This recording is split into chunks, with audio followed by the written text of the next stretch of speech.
want to go ahead and do the usual share it to people? Hey, watch this. You just got to share it. It's the greatest show ever. It's hard. I think we just got to turn Audition up eventually. But anyway, welcome to the show. September. It's September, isn't it? September 19th. Yes, sir. Holy smokes. Dutch Chattahoochee on my left. Anthony Turnstile sporting a classic San Antonio Missions because they're pods now. This was back when they had Fernando. That is the best. Hershey's are coming through. That's their best logo ever. It's a sweet hat. Went to the Missions game last night. Plenty to talk about there. And decided to blazer it up today. My two chosen featured books are the Beastie Boys book and Moonlight Graham's evening comic. The guy's an artist who does watercolor stuff. Of baseball. And he basically sold it on Twitter, like the Moonlight Graham guy. If you look for Moonlight Graham, he's probably doing it this year too. And he's like, I made this. If you want to buy it, here's how you buy it. And I just sent him Venmo'd him some cash or whatever on Twitter and got myself a little bit of art there. I can kind of feature some of it. It's pretty cool. I think he does Japanese League too, but it could be. There you go. Look at that. That's what you're getting. Moonlight Graham. Cool watercolor art. Some of these you could probably frame. I don't know how he does it. I know there's like an app where you can kind of like trace and it makes it easier, but it's still cool. So he did it every day. Check it out. Right? But we should have a call from Jimmy Campbell. We're going to call him this morning. And then... so some of these are pretty recent, like Jose Abreu for the... Yeah, I think it was just last season he did a lot of that. But we'll get old Jimmy on the horn. I got some... I love the look of this book because it feels like literally someone just wrapped it with paper and wrote with permanent marker. Yeah. It looks cool. It's like cool. It's like DIY. This is my idea for the baseball magazine that we're working on. I don't know if I can pull up the cover over here where you talk about your segments. I haven't got to mine, but we can tease Baseball Zeno. Well, the things I'm going to be talking about today is two things. One, why baseball and punk is pretty much the same thing, right? And the second thing we're going to talk about is the way we're going to bring baseball back to popularity. We're going to make it #1 sport in America like it used to be. We're bringing it back. You and me and the rest of the baseball world. I think so. I'm not as concerned, I guess, with numbers. I'm more concerned with the art because I think the art will stand the test of time. Well, yeah, it's not going away. Baseball's never going to go away. Major League Baseball, my issue with them is, and it is a business. I've never said it's not. But when you get, remember it's like that restaurant, you know, and it like had too much. It was like great and it had good customer service. And you liked everything about it. That's still a business. Like they're not trying to go out of business, but it's a good, well-run restaurant. And then the owner was like, you know, we can make more money if we make the patties smaller and we just hire, you know, cheaper wages for the waitresses or, you know, waiters. And then it just kind of like, how'd that work out? Well, they're just going for the dollars. And then like the bottom line is like, well, we got the name, let's franchise. And it's all about, and it just kind of loses so like, I'm just like, I think you'd have been better if you just focused on quality, you focused on the art of baseball, you focused on the nuance of baseball. That's my theory. I think they're doing some things wrong. One thing they're doing right, and that's my segment, kind of is the WBC's cool. World Baseball Classic? The World Baseball. We're going to talk a little bit about Regensburg. I mean, there is baseball being played on the Danube. I should have loaded some Strauss, like waltz music, Oh Blue Danube, and we could have done some music appreciation. But I guess I can turn it on the bump music and get to it. Good to see you, Dutch Chattahoochee. Thanks for. We're doing it Monday. I've been throwing you off doing it Wednesdays. Either way works for me, dude. I'm, free for the most part as far as able to do this. Our viewership is plummeting, but that doesn't bother me so much because it feels like it's going to help me and you focus more on our filmmaking. And I don't know if there's any point in ever stopping the podcast if we're just here shooting the shit anyway, kind of figuring out what we're doing. Because it's a nice meetup, and then after this we can like write sketches. I have some ideas for a very short Dutch Chattahoochee film test after this with the Black Magic. Okay. And So when I do my interview, do I get to smoke my cigarettes? you can smoke your cigarettes. That's part of who Dutch is. Yeah.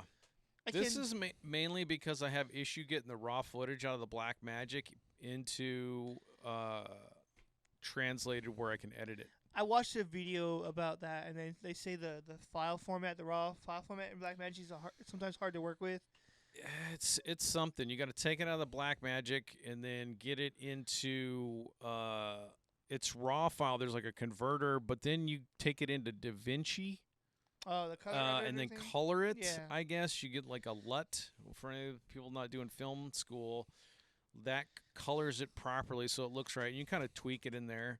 And then once you get it like you like it, then I can get over to Premiere Pro, which I don't use because I was trained on Avid. Thanks NVC, and now Danny OK says don't use that. I still like Avid. I know it's an unpopular opinion. I can do it quicker because I know how, but I'm probably gonna because the one thing about Premiere Pro is I'm gonna be able to do way better title work. Oh yeah. With Photoshop and InDesign and stuff like that. So, yeah. And if you can see behind my head, that's a little tease for the Baseball Zeno. What do you think of that cover there, Dutch? It's a great cover. You like that? I do like the silhouette in the middle, classic magazine look. You know, it has the main talking point in the middle and then everything else around it. MLB broke our heart. Yeah. Yeah. All you can heat. All kinds of puns in there. But definitely gonna have for me. I'm gonna definitely have my record of the week. Yeah, band of the week. Put it in there. I'm gonna have like a music list. I'm gonna go through some my favorite lyrics in there. Oh yeah, Punk has some great lyrics. Cover some comedy stuff in there, but a lot of baseball content. It's gonna be a weird Mad Magazine of baseball. Do you remember Mitch Hedberg, the comedian? Yeah, I love Mitch Hedberg. Okay, me too. He's a legend. I love his short. That's why I think I like him so much because his jokes are straight to the point. There's no long stories, just right to the point. Yep. It's great. Hedberg's great. So he was like, what's that joke? Yeah, he goes, I'm tired of chasing my dreams. I'm just going to ask where they are and meet with them later or something. It's just a million good ones. That's one of my quotes actually, like on my profile on Instagram. That's good stuff. Let me find it so I know the exact word. Well, I think you nailed that. That was a really good take on that there, Dutch. So yeah, Missions game last night, last home game at Nelson Wolf. Saw some really interesting talent because I don't think it was the normal AA roster for either team. The other thing I'd say, I got this Missions hat, which was really cool. I really like the Amarillo's hat. They have this huge, thick, because I'm a font guy. I really like font art and like text art. Oh, yeah, it's cool. But the huge A for Amarillo is so thick, man. It's like, like the lettering was definitely custom. Like it takes up a lot of the hat. It was a really cool logo. I would get a Google or I would look on look up their website and try to get their hat at some point. You know what has speaking of font and hats? You know the coolest looking hat of all time. What's that? You ever seen the hat that says Compton on it?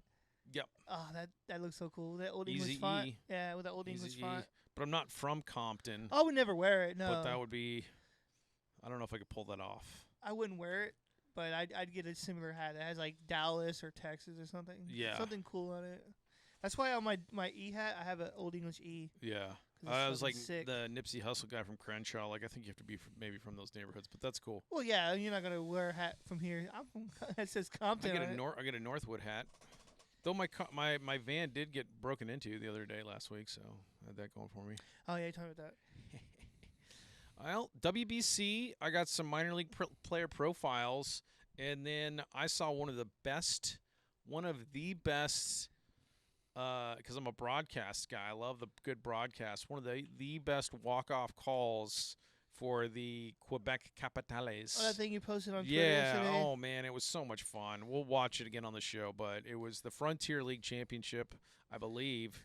You said you want to wake up every morning with that call. I do. I've watched it. I've watched it multiple times a day, and the excitement because they're like, "Do you understand French?" Is like, dude, I understand very little about a lot of languages, so I don't really fully understand it, but it's, double down the line, dude, just send the runner, he's in for the win. So it's just an awesome It's an awesome call. You don't I have love to it. understand the language to see how amped up.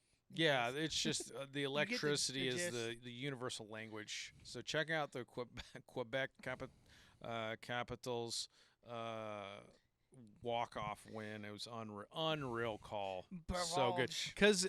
Because see, like people think that they could do it, but it's hard to be a good announcer because It's extremely you have to difficult. be in the moment. You can't get like it's so you always make fun of an announcer. They get really excited about a ball they think's a home run and it's like caught on the warning track. You know, Yeah. it's like you have to. So the excitement when he hits it, you're like, and they're like, like there's two guys that are both kind of like talking, like, but not perfectly over each other, but they're getting pumped because they can see it's about to happen. And the play at the plate is like really kind of an interesting slide tag play because he barely gets in, but it's not a slide across the plate. It's like a slide near the plate with the hand, and the tag is like right there, but he just beats it. It's awesome. It's awesome. Baseball is such a fun sport. But I digress. Check that out, and then I don't know what else I got. I was gonna feature Thomas University. Followed us, and they had a hurricane that took out their field, or tornado rather. Messed up Thomas University field, so they're on the rebuild, and they put a shot out of like the fall practice, and they're out there practicing, and there's like pine trees and all these trees in the back. There's no fence. I was like, oh, that's cool as shit. That's cool as shit. Hey, as long as you're playing, it doesn't matter where. You don't have a fence, you know. It's like old school, and they're like, no, our field got destroyed, so that's not as cool. And Never mind. he was super nice about it, but I was like, oh man, we should feature Thomas University. They're on the rebuild, and they're out there playing ball. They're out there doing it, man. They're out there doing it, no fence. Just hit your dingers into the woods, and they'll get that fence rebuilt. So I got some players I'd like to feature on there, and I don't know what else. Georgia, right? They're in Georgia? That's what I'm seeing. Okay. Georgia. I answered that. I was like, they're in Georgia, right? And I was like, okay. I'm like, cool. Well, there's St. Thomas University, so they are not Saints. They're Nighthawks. Ooh, even better, huh? Yeah, and I'm suiting up today. I don't know what else I got, bud.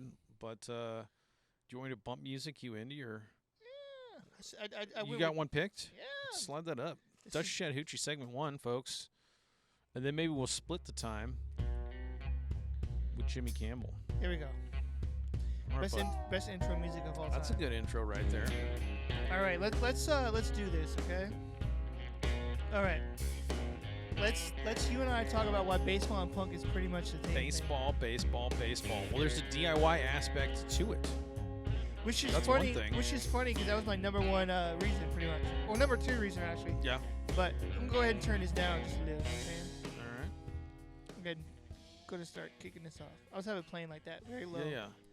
Okay, so just like with punk, right? You could probably say this goes for any musical genre, but mainly punk. I feel like you don't have to be like super like athletic or super attractive or anything to be successful, right? As far as having fun, right? You can any normal person can pick it up. Basketball's harder to kind of learn, you know, shooting a basketball, football, throwing it, catching it, but with baseball, anybody can pick it up and learn it right away. Yeah. It's not super hard to learn. Just like with punk music, anybody can pick up a guitar or bass and learn. Really? The I simple, feel like the simple that'll be stuff. Really, just a couple riffs. Yeah. Man, you know who's a drummer? It's Mike Gigliotti. I did not know that. Mikey G, the Don Corleone, the boss man of the River Monsters, has a kick-ass drum set. I'm a bass player. What up? So I was like, we're like one guitar player and frontman away. Hey, you know what? You pick up a guitar, you can learn pretty quickly. I'll tell you, I got to learn 3 riffs, but I'm left-handed, which has always kind of been a hindrance on the guitar. Oh, you need these three fingers. Yeah. And you're golden. Because get you it do going. power chords and you use this finger to kind of like mute out the other chords that you're not using. Very simple. I think I could scream, especially about the universal DH rule. You like the singer who doesn't have a good instrument. You just hold on to the mic like this. All right. Hardcore punk band. I mean, and I've been to some punk shows and they're not necessarily good. They're just so crazy. So I think I could scream, get people hyped up, and then I just want to stage dive. But you're like that punk dude, like who's always like talking in the songs. You're like doing the talking thing. Yeah. You guys ever said about it with baseball? You guys were sick of the man bringing it down? We're just like, oh shit. Yeah. That's like the Henry Rollins "I'm a Liar" song, where he's just like talking over the music. Henry Rollins. Yeah. Well, I'll work on that. I'll put that on my list of 10,000 things, but that would be right up near the top of the list for sure. And also like with punk music, if you can't get a show, you just do your own show. DIY. You just call your friends. That's just like with baseball. Like, okay, I can't play in MLB. Let's just start our own league. So there's all these different leagues. You can always play. Yeah, just like with punk music. Baseball Bat Bros and King of JUCO have inspired me to get back in shape. We're hitting D-bat sometimes, getting our swings going. They're definitely the perfect version of DIY for sure. I'll tell you that King of JUCO guy makes me want to lift weights, but I'm so frail and old. I can't lift weights. I've never been a weightlifter. It's hard. It's heavy. I struggled with the bar, and that bar was like 45 pounds. I don't know, man. I'm trying to get back in shape, but time is an issue. But I like that. It's very DIY because people think it's not all major league level. Even at the minor leagues, what it takes to put together a missions game with finding the concessions people, the people that work in the apparel shop, and you're just putting that together on a shoestring budget, getting it going. Kind of like this podcast. Yeah, you got to do the laundry for the dudes every night, keep that field up. There's a lot of work to make a 9-inning baseball game happen. That's just like those people who run. I don't know if you've ever been to one, but they're like, it's like a punk house, not a punk house, but like a venue that like a bunch of people get together and run themselves. Yeah. It's not like owned by a businessman. It's just a bunch of punk dudes buying out, putting their money together to keep a business going. Like there was this place in Fort Worth. I forgot the name of it, but it was like this place where just a bunch of punks ran it. They helped keep it going through donations and stuff. It's nice. Yeah. Been there a few times. It was a good show. I think it was called 1919 something. How about that? It was a cool spot, cool little punk venue. 1919. I spent plenty of time at Fort Worth, at least 4 years up there. Yeah, it was. I forgot what street it was off of, but it was pretty cool. It was like there was like a library in there, so they kind of. It was awesome. Cool spot. Metroplex has a great music scene. I'll say that, and I think a lot of it comes out of North Texas. Yeah, Dallas is a Denton. great scene, a great punk scene as well. Shout out to George Galloway, the man, the myth, the legend. But he's a musician. Does all kinds of awesome stuff. Well, I like that. I like that take right there. And there's like I said, there's also other takes where like. And who are the bands? Who are the bands? And there's a movie we haven't watched. There is a punk baseball movie, and then there's the Isotopes. Isotopes are cool. Isotopes. Is there another one? Not that I'm aware of. There's a band called. They're the Canadians that did all the Blue Jay stuff, right? So there's a band from Seattle called Dead Bars, and they have a song called it's called Mariners, but the word is in Spanish. I'm trying to think the name of it actually, because it's a Spanish word for Mariners. Interesting. But yeah, to me it's just baseball punks. This is the movie we need to see right here. I don't know if I could do video capture on this on the live stream. The singer of Pulley, he was an MLB pitcher and he was in a punk band, which is kind of cool. Oh, I gotta go like this. Is how I gotta do this. But I think I can go here, and then I can do display capture maybe. There we go. Oh no, you don't do that. I do window capture. But you gotta go. And slide it over. I don't know. Oh, where it is. Oh well. Rule 5 drafts, baseball punks. This is what you want to do right here. Okay. Let's take a look at that. That's the movie we're talking about there, folks. I think that speaks right to Dutch Chattahoochee's. Put that on the list. But I don't know if the missus is going to want to watch that, but she'll like it. I'm pretty sure she'll be interested. We're trying to get to some live music next weekend. I know this story Orbison is coming back, and I was like, hey, you guys are going to play San Antonio first, right? They're like, absolutely. So maybe I'll look when they come back and you and I go to the Story Orbison show. Yeah? That'd be awesome. I would so love going to a show with you, bud. I know this Robertson got a new drummer, I think, and maybe a new guitar player, but I saw on their Instagram yesterday, they're like, yeah, we're getting ready to play shows again. I think that would be good behind-the-scenes footage if we got there early and did some interviews. Wouldn't that be fun? Yeah. But hey, man, we're a big fan of your band here on the show. Well, we are. We listen to their stuff. They rock. Like even all their stuff, their older stuff, newer stuff, it's all great. Good musicians. And they're from San Antonio. There's a few bands from here that I like, but a couple of them are just like, eh. Like there's this one band. I'm not gonna mention names because they're cool dudes. Yeah. But like I feel like the singer tries too hard to be like cool and stuff because he models himself after other famous bands. I'm just like, dude, what are you doing? Yeah. That's just me though. Like I don't look at things as a business. I just like look at things as having fun. Trying to be cool. It's like- It's hard. Like when I was in a band, I was like, if we ever get an opportunity to get like famous and get signed, I'm out. Like I don't want to You become gotta a business. be. That's why. I mean, Not saying like I don't want to do it for. I didn't want to do it for a career, but I just don't want to be like. I kind of want to do it Everything. for career. I think anti-establishment is the way to go because you're always going to stay in the art lane. You're always going to stay in the creative lane. Once you get to mainstream, then it's kind of game over. Because like Not that I would turn away like a $10 billion check for the #1 baseball Well, show in America, but I was like, it dude, it's kind of depends. like it depends. Trailer Park Boys, you know? It depends on like You mess with it. how much freedom you have. Yeah. Because if you're gonna pay me $2 million and let me do whatever I want, I'm down. But if you're gonna tell me, well, you can't talk about this, you can't talk about that, then like I'm out. Yeah. I'm not gonna change who I am completely just for some money. It's just, I guess, like Trailer Park Boys is a good example of that because it was DIY. Yeah. Dudes had their cameras. They got a trailer park somewhere, and they're just like filming their bits, and it was the hilarious stuff ever.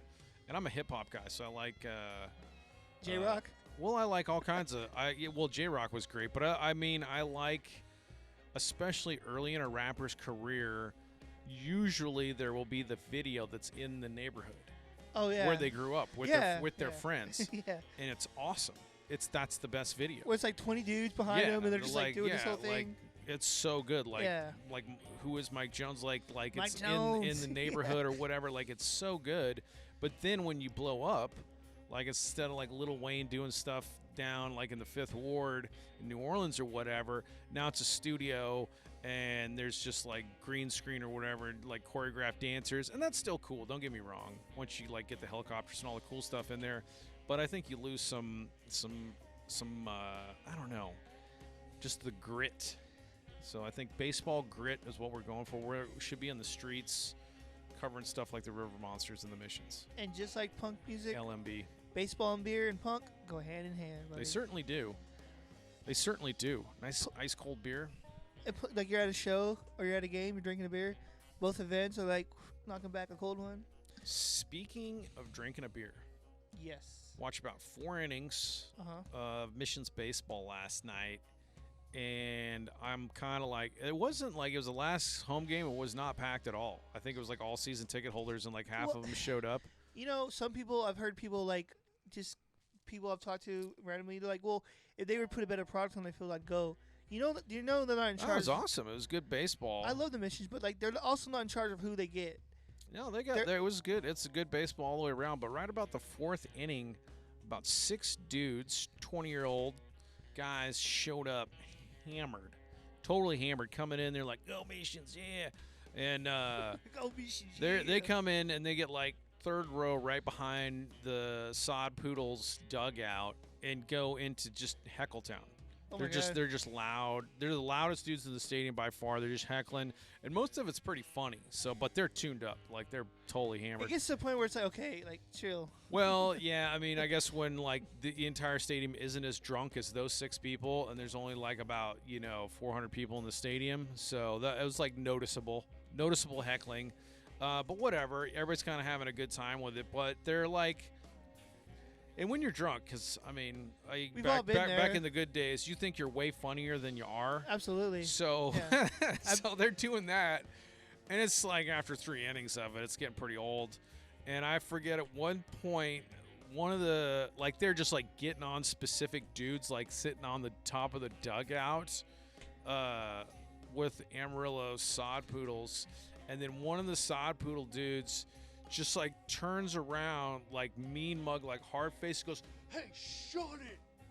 And like all of a sudden, like, because they've been going, like nobody been acknowledging you. You don't expect the player to like turn around, lock eyes with you, and say that, right? So they all kind of went like, "Oh."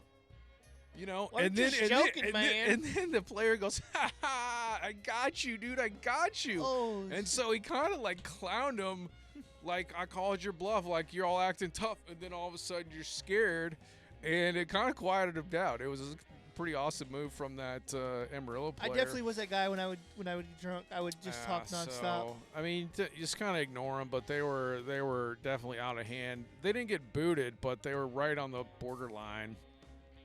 So I didn't know what their what their deal was, but anyway, they were totally hammered. But there were some really interesting players at the Missions game, but I digress. Back to the fun of punk, and we were talking about beer and punk going hand in hand. I also believe, okay, other than steroids, I feel like baseball is the most honest sport there is. You know what I mean? Yeah, maybe. What, like, compared to other sports? Because I feel like baseball allows their players the most freedom to be who they are. In my opinion. Now, this is just all my opinions. Yes. I could be totally wrong. Yep. I could be I'll let you have your opinion. I never thought about that. I could be fact checked and like, oh no, but like I just feel like baseball allows the players the most freedom to be themselves. Yeah. To be weird. Yeah. Like Bill the Spaceman Lee. Yeah. He was weird. He was super weird. I mean, granted, the other sports now are like sports in general allow more like their players to be whatever. Because now, especially like before, it was like you had to wear the team colors. Now that they let people wear whatever. Yeah. What I think is cool though is I never thought this would work with the Atlanta Braves. That one guy, Acuna Jr., was all that yellow stuff. Yeah. It just goes so well with that red and blue. Interesting. Yeah. But yeah. You know who would flash, was a pretty good flashy dresser, and I don't know because you had so many injury issues, is Jonas Cespedes. Oh yeah. Amazing 5-tool talent from Cuba. It was interesting. A couple Cubans were on the field last night, and young Cubans too. You know, so like I don't really know how that's going with these administrations we have in D.C. and the relationship with Cuba. If it's easier for these dudes, but like the defecting used to be the thing, but I think it's somehow allowed now for baseball to come play. I don't know. And another thing I was thinking about too was like as far as like punk and baseball, especially in the 70s, man, that the guy from the Pirates, the guy that wore the what do you call it? They're not the Jericho, but the curls in his hair. Anti-establishment. He's like, hey, you can't wear that. You gotta, you can't wear curls in your hair. He's like, whatever, watch me do it. I think Oscar Gamble had a pretty big afro. Yeah. I could barely get the baseball cap on top of that thing. But I can't remember the Jerry Curl guys. I want to say there's a couple dudes on the Mariners. It was like he had like the guy from the Pirates that pitched on acid. Remember he wore the things in his hair? Oh, Doc Ellis. He had the curlers. Yeah. Oh yeah. It was funny because he was like, I feel like that's what punk is about too. Like baseball, it's just like I want to do whatever the fuck I want. I don't care. Is that a thing? Can I do curlers and get curls in my hair? You know what? I think you should try it. I'm growing my hair out just because I don't have time for haircuts. I don't have time for anything. It seems like the curlers would be a time consumer. You're like, do you sleep in it, or how's that work? I think you sleep in it, yeah. There was some crazy-ass movie with, oh, man, I can't remember. The guy from The Hangover. Who's the main dude in that one? Bradley Cooper. Yeah. He did some movie where he was like an FBI guy, and he had to curl his hair, and he would wear curlers. And that's like a true to life, like that FBI agent did that. So I just think that's... But you see what I'm saying, though? Like, they just, baseball started doing that before anybody else. So, like, we're going to do what the hell we want. We're going to do drugs. We're going to come to the game drunk. Oh, yeah, we're going to take greenies or whatever. We're gonna say, fuck the establishment. We're a bunch of punks. Let's just do whatever we want. Yeah, I don't know. I mean, I think there's definitely all kinds. And it's not in a negative way. They're just like, hey, I'm going to play for your team. I'm going to be well, so allow me to be who I am. Yeah, I think there's definitely all kinds. Doc Ellis is a legend. I do like it when they got some different hair going. Now you could also go wild with. It seemed like there's a lot more beards. I think that was like a '70s thing, you know.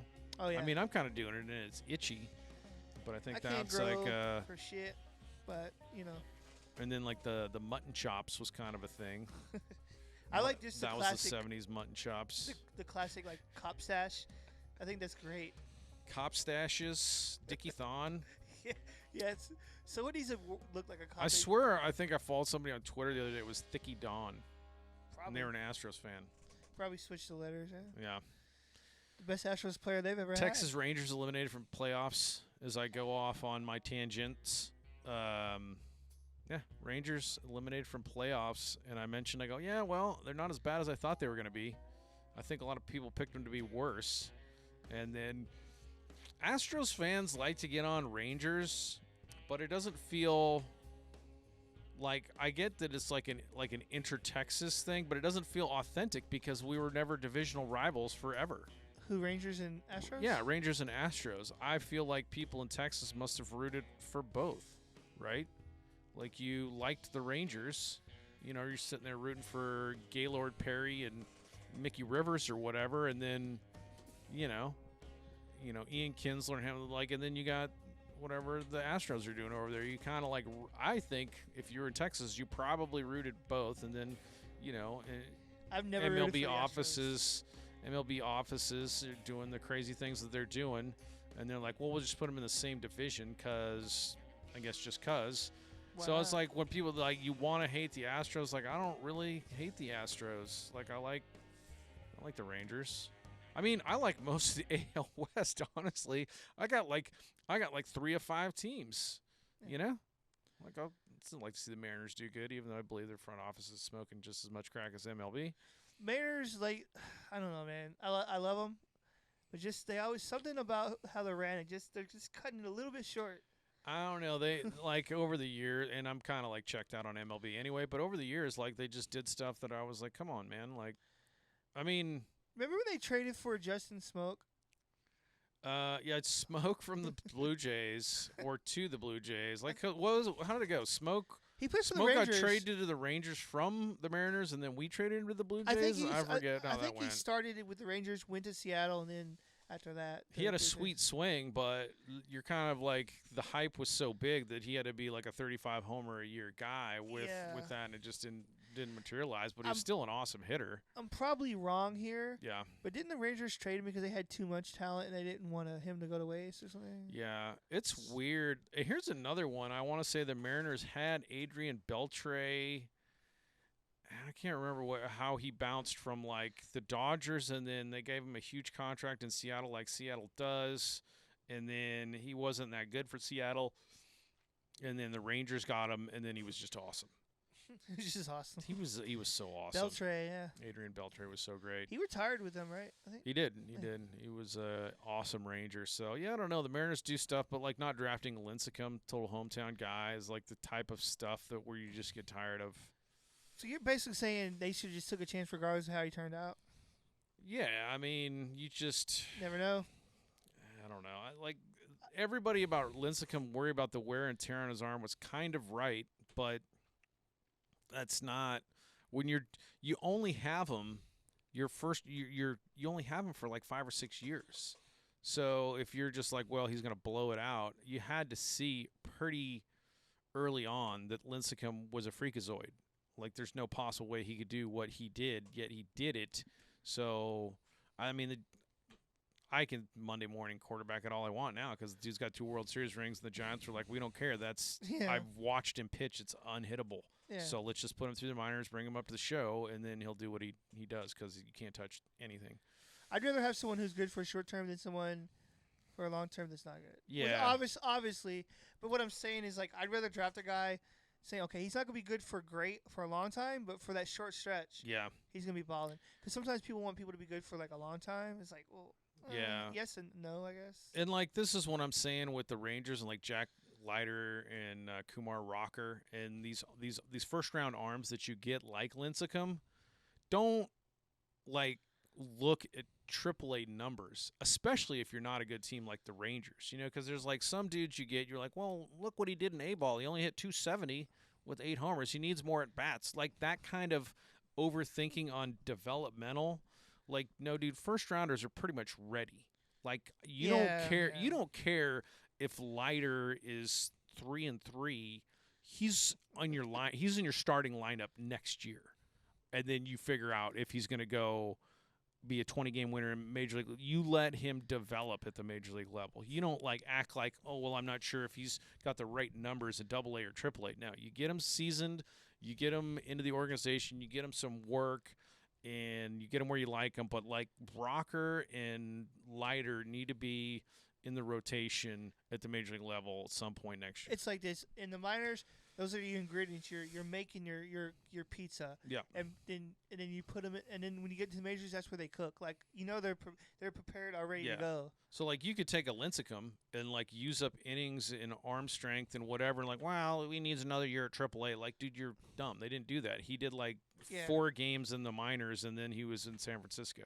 Mariners could have had that, but they're not smart. So well, that's what I'm saying about Seattle. But anyway, point being is. I don't know how I got off the train tracks there, but So do you think some people their thought is you want someone who's good for long term as opposed to someone who's just gonna be good for like a couple years? I don't know. Like Like the what do you call it? What's the word I'm thinking of? I think there's a different approach to like like I was with Adley Rutschman or whatever with the Orioles. Like that dude's going to be your Yadier Molina, right? This dude's going to be your catcher for the next decade. This dude is somebody you build a team around. And I think there's players like that. I think there's catchers like that. I think there's shortstops like that. When it comes to pitchers, Was it Mountcastle supposed to be like their next thing? I don't know. I mean, there's some dudes out there that are first rounders that you can build teams around, but positional players and pitchers are totally different to me. I think you have to look at all these guys, Leiter, Rocker, Strasburg's the one that comes to my mind, right? So you can see, Strasburg, yeah. like in college, they're what I would consider to be phenoms, right? So the dude's throwing like 100 miles an hour at San Diego State, and then you're just not going to waste innings. Like, I'm not sure if he's good enough for the show. Like you don't need to figure that out. So Strasburg went up to the Nationals real quick. Dude's like Olerud, but he was like a positional player. But you put him in the show, and the thing that killed me about Strasburg was they had a innings limit on him, right? And then they were going towards the postseason, and then they like ran up into the innings limit, right? And then they just shut him down, and they didn't make the postseason. I remember that, yeah. And I was like, okay. And again, this is me Monday morning quarterback, but I was like, okay, kind of a foreseeable event because you knew you had an innings limit on him. Why wouldn't you just like work him out and take it light, and then All-Star break, bring this dude on so you have him for the end of this. I don't know. You could think about that all day, but that was kind of ridiculous. But point being with Strasburg, you had to like be like, okay, there's going to be a window where that 100 is there. Lincecum, 99. Like, there's going to be a window. Like, you're not going to throw 99 for 20 years unless you're Nolan Ryan, and nobody's going to do that because that's not what we see anybody do. So these fireballers, like that dude out of Tennessee in there that you get, it's not a positional player that's going to be your Yadier Molina. You got him for 5 years. How many of those do you want to waste in the minors? And probably the first 3 are going to be the filthiest because the league hasn't really seen him yet, so it's a different release point, different stuff. Usually those first few years is, ESPN newsworthy nastiness. I digress. That's my favorite line. You know that. I say that all the time. What line? I digress. Oh, yeah.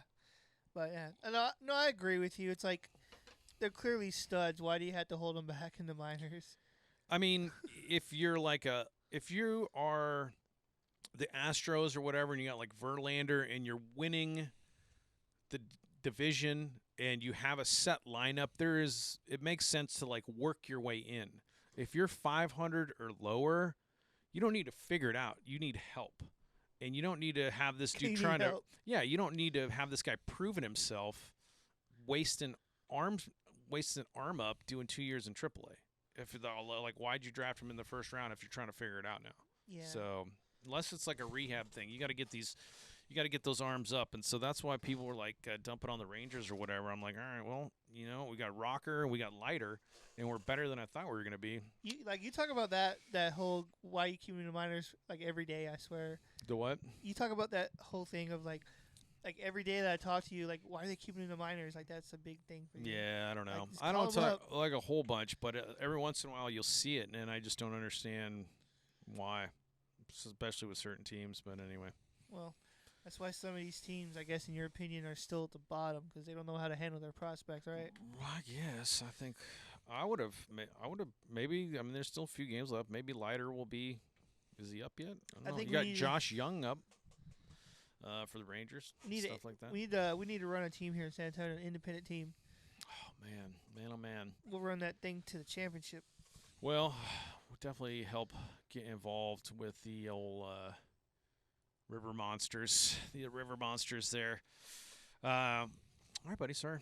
Oh, you're good. Like I said, I don't mind bouncing around on stuff. Okay. That's kind of what happened.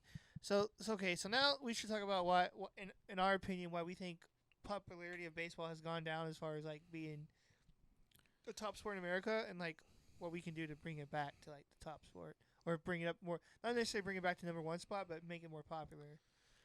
Well, that's a good conversation. So That's a really good before we conversation. dive into this, this Yep. is what. So I found this article on the. It's called the website is the Odyssey Online. Yeah.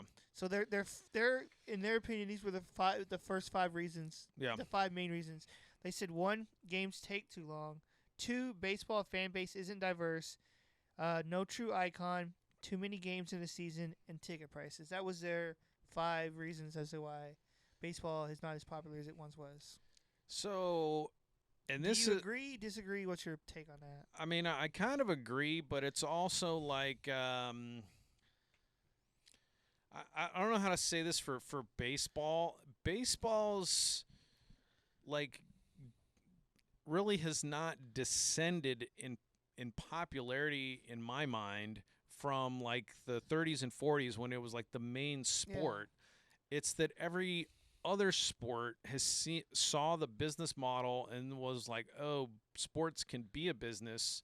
Baseball just happened to be first, and then uh, people like the NFL and the NBA and all these other sports kind of like came up to this level, and their sports have changed because like I think baseball like in the 20s was like those little leather meat helmets and you're just running into the pile like rugby over and over, and there wasn't a whole lot of like option 100-yard run and all these crazy passes like the NFL is now. So baseball, and that's another problem like maybe MLB has. They're like, well, we gotta keep up with the Joneses. We're in decline. Well, it's like, no, dude. That's the thing about baseball. Baseball is this kind of timeless art, and yeah, some things get tweaked. It is different from what it was like, but a perfect example. And I didn't have. I think I had the book up last week called Crazy in '08.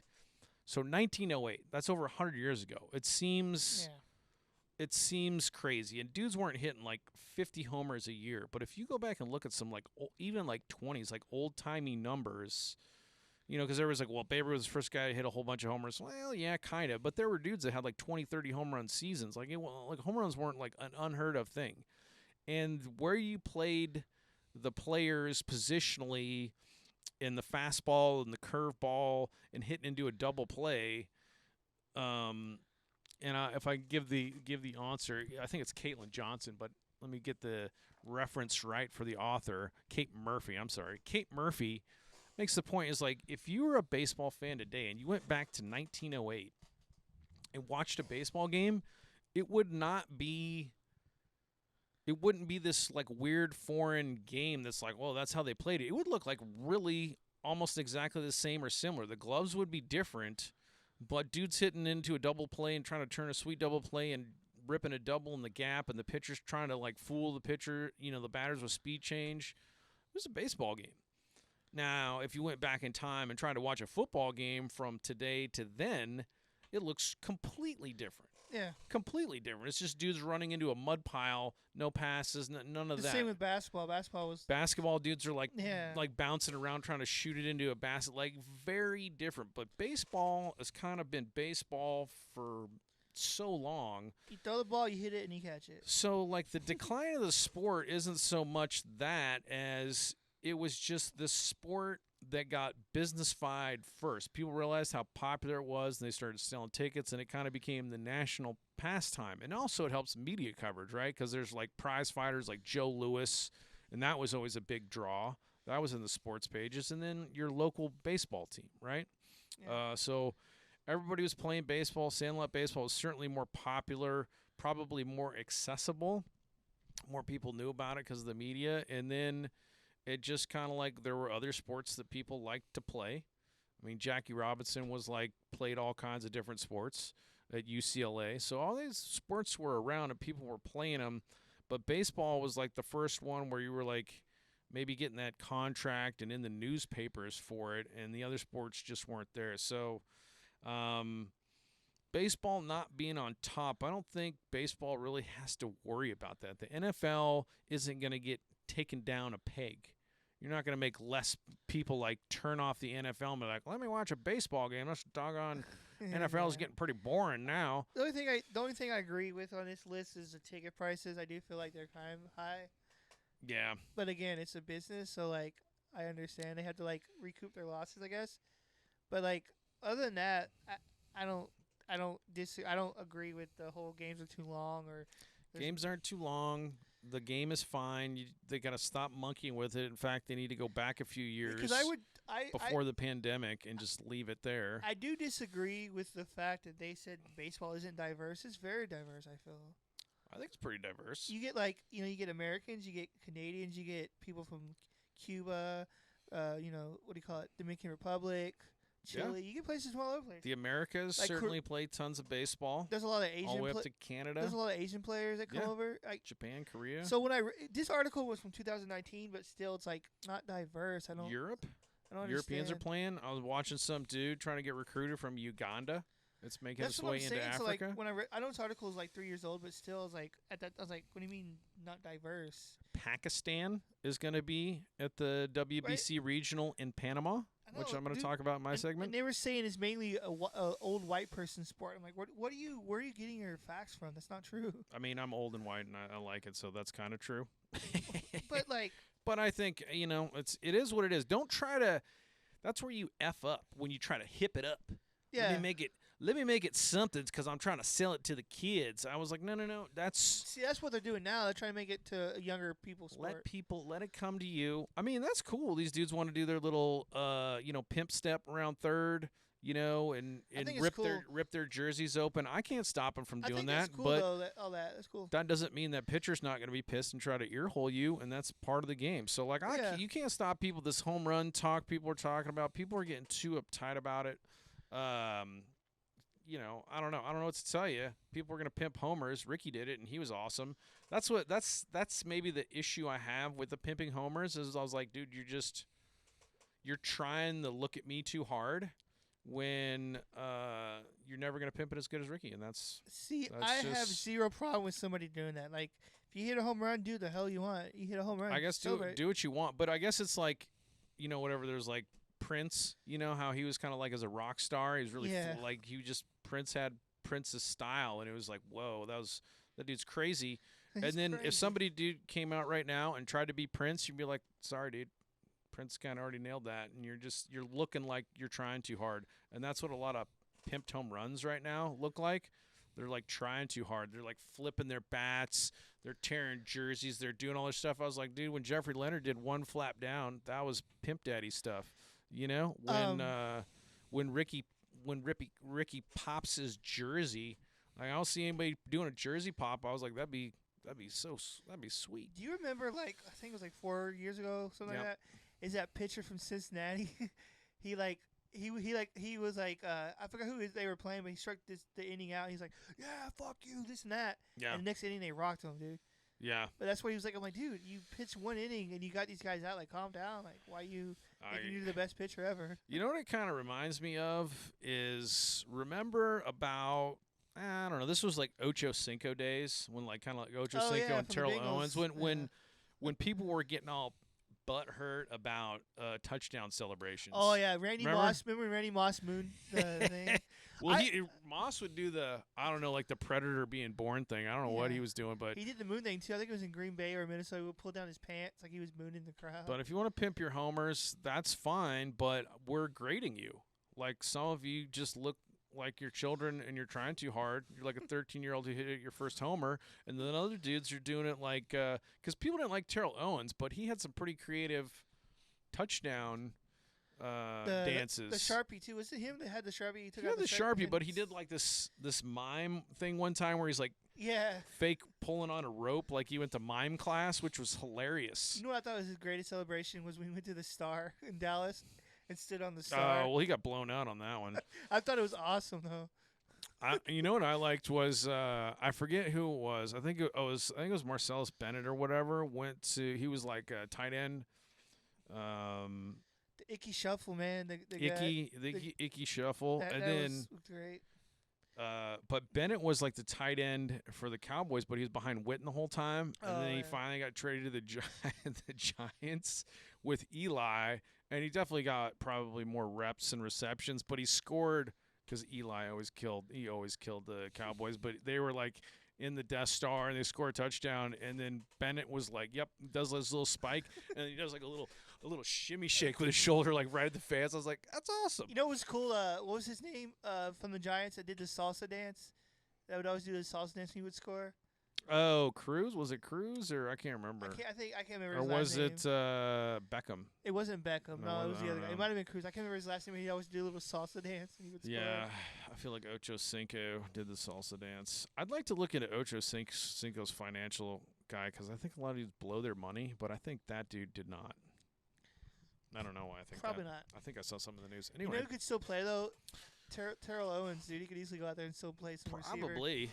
Dude's built, man. Yeah. Stays in shape. So what I'm saying is MLB needs to stop worrying. It's like a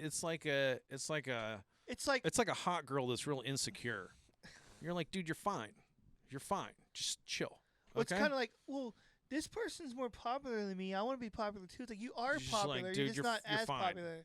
It's like you're not going to take down the NFL. You're not going to take down the NBA.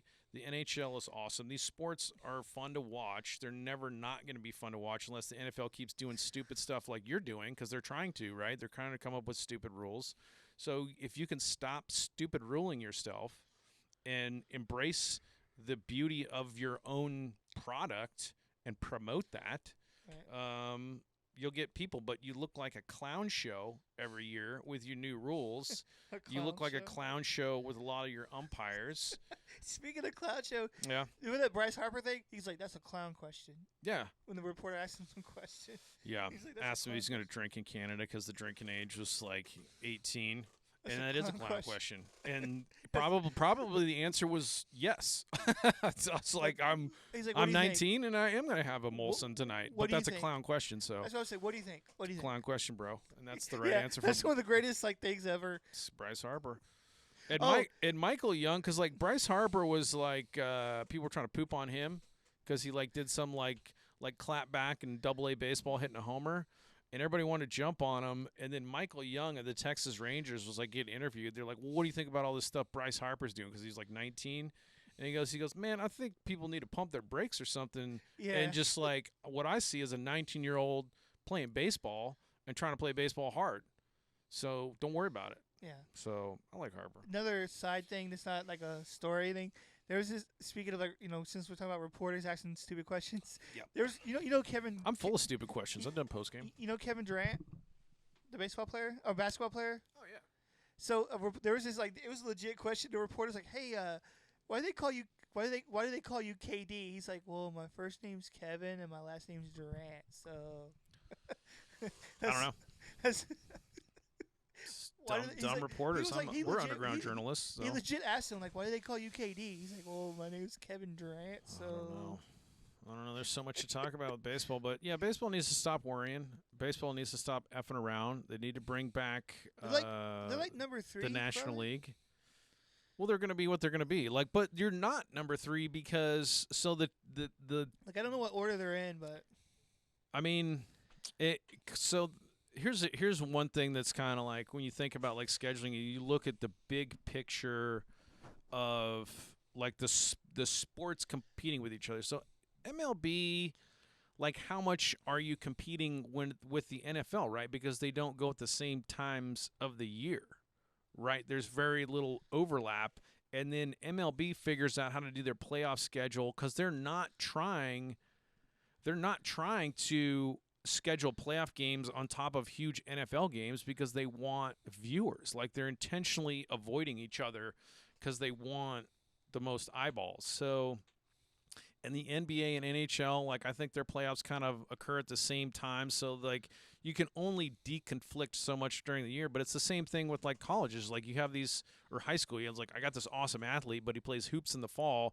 And he's on the football team in the spring sport, or baseball is a spring sport. And then when you got to high school, you're like, I can't play both because they're both spring sports. Football's the fall or whatever, baseball's the spring sport. So you kind of had to like they deconflict themselves a little bit. Baseball just needs to stop worrying about it. It's been a summer sport forever. It plays. There's a game almost every day. NFL's only got you can only play so much because it's such a physical sport. Yeah. Hoops. I like watching a hoops game, especially playoffs. Hoops is like baseball a lot. Like I don't really care as much about regular season, but man, it's fun in the postseason, especially if it's like the Spurs or something. I don't know. Baseball needs to stop sweating it and just focus inward. It's you know how you're always they're focused on other people. You're like tearing down. Oh, that dude has a Ferrari. Yeah. Oh, that guy has something I don't have, and your happiness and your self-value is measured against other things instead of like meditating and working on yourself and working on your own happiness. That's major league Well, that's what their problem. thing is. That they're saying they're trying to become more popular, but like they're still pretty popular. I don't know what they're doing. Like, you know what I mean? I mean, the WBC is the one thing they're doing. Like of the things they're doing, I like the WBC, but I have an explanation for that. Right? It's a big organization. They can't all be dumbasses. I mean, I don't Right? know. And I don't know Manfred, but I am not a fan of what the rules committees do and all this crazy things that they're dreaming up. But you got those dudes up there. There's probably a different crew that's like, okay, they are trying to promote baseball globally, and they got this WBC, this World Baseball thing that they're doing, and that's awesome. So those are the people who are like, we can't control that Major League Baseball hits the crack pipe. I mean, they're located in New York City. They can go to Central. They can go to Central Park and get crack whenever they want. Like you can't stop an MLB executive who's on his lunch break and he's just gonna walk down to Central Park and get some. That's uncontrollable. You could drug test, but then you're gonna have to fire like half the office. He's had a long day and he needs to pep up somehow. So that's just gonna happen. That's where MLB offices is, and they have clearly a substance abuse problem just proliferating through those offices that is impairing judgment. Is that why you think some of these dumb rules have come up? There's impaired judgment. I don't know where it's coming from. That's my theory. That's the only thing I can think of. They never really give a lot of reasons as to why they changed it. They're like, well, it's better for the sport. Drugs. I'm saying it's drugs. There's something going on. They've had one too many PBRs, if you know what I mean. And there's a lot of, I think people coming up with baseball ideas that don't play baseball. So it's like impaired judgment plus zero actual sport judgment. Kind of like people who run record labels who's never done anything with music tries to tell people how to run a business.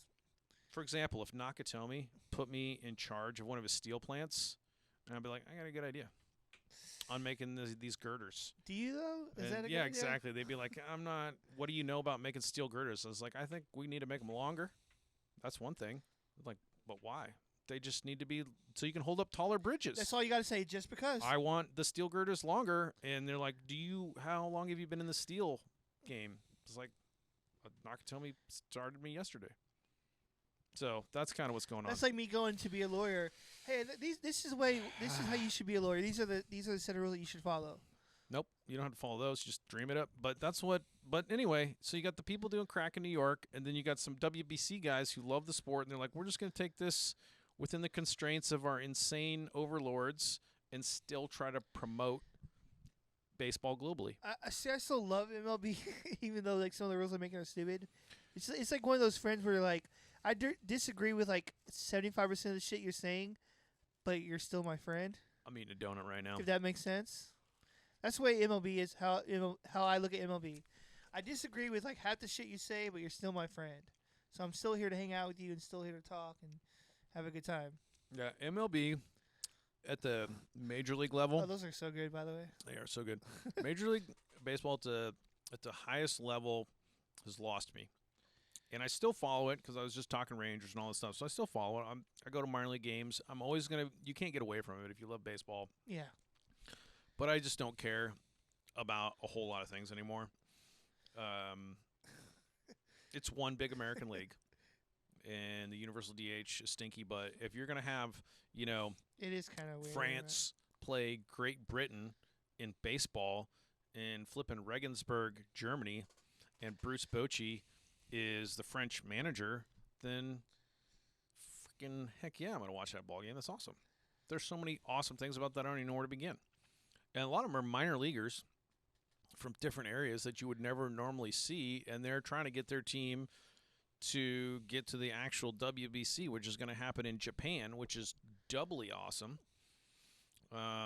So a lot to like about the WBC. But I didn't want to cut you off. You're still rolling on your stuff. I just chime in and no, dude. Those are just like the appetizers, and after that, where they go. But those are just the starters. Those were the two things I thought were kind of cool. But yeah, I agree. I think baseball is trying too hard to become more popular. Like, just you're good where you are. Just like chill, focus inward. Because people that like love the sport will follow you regardless. You know what I mean? Here's what baseball needs to understand. Baseball games on TV are boring as F. See, I disagree. I like watching on TV. Well, let me. Sometimes too, it's not so much the sport; it's the announcers. I feel sometimes who make it boring. Let me define that a little bit more. Okay. So you got to understand who the audience is for a 9-inning regular season Rangers game. Okay, that's baseball fans who are just putting that on in the background, and we're doing other stuff. Or we got some buddies over and we're playing poker or whatever, and that's the thing on. Okay? That's really who's going to sit there and watch 9 full innings of a regular season game. 9 full innings of a college game, there's only about 40 regular season games. So there might be rivalry matchups. A lot of the college isn't televised, but if it is, you're probably going to turn that on and try to watch that. A lot of family and friends are going to watch that just like they watch the River Monsters. But this is not like going to be taken over like primetime viewing. Those are who your viewers are, baseball fans who are watching some of that. And I don't think that many people have 3 full hours that they can just check out on life. There's just too much stuff to do at the house.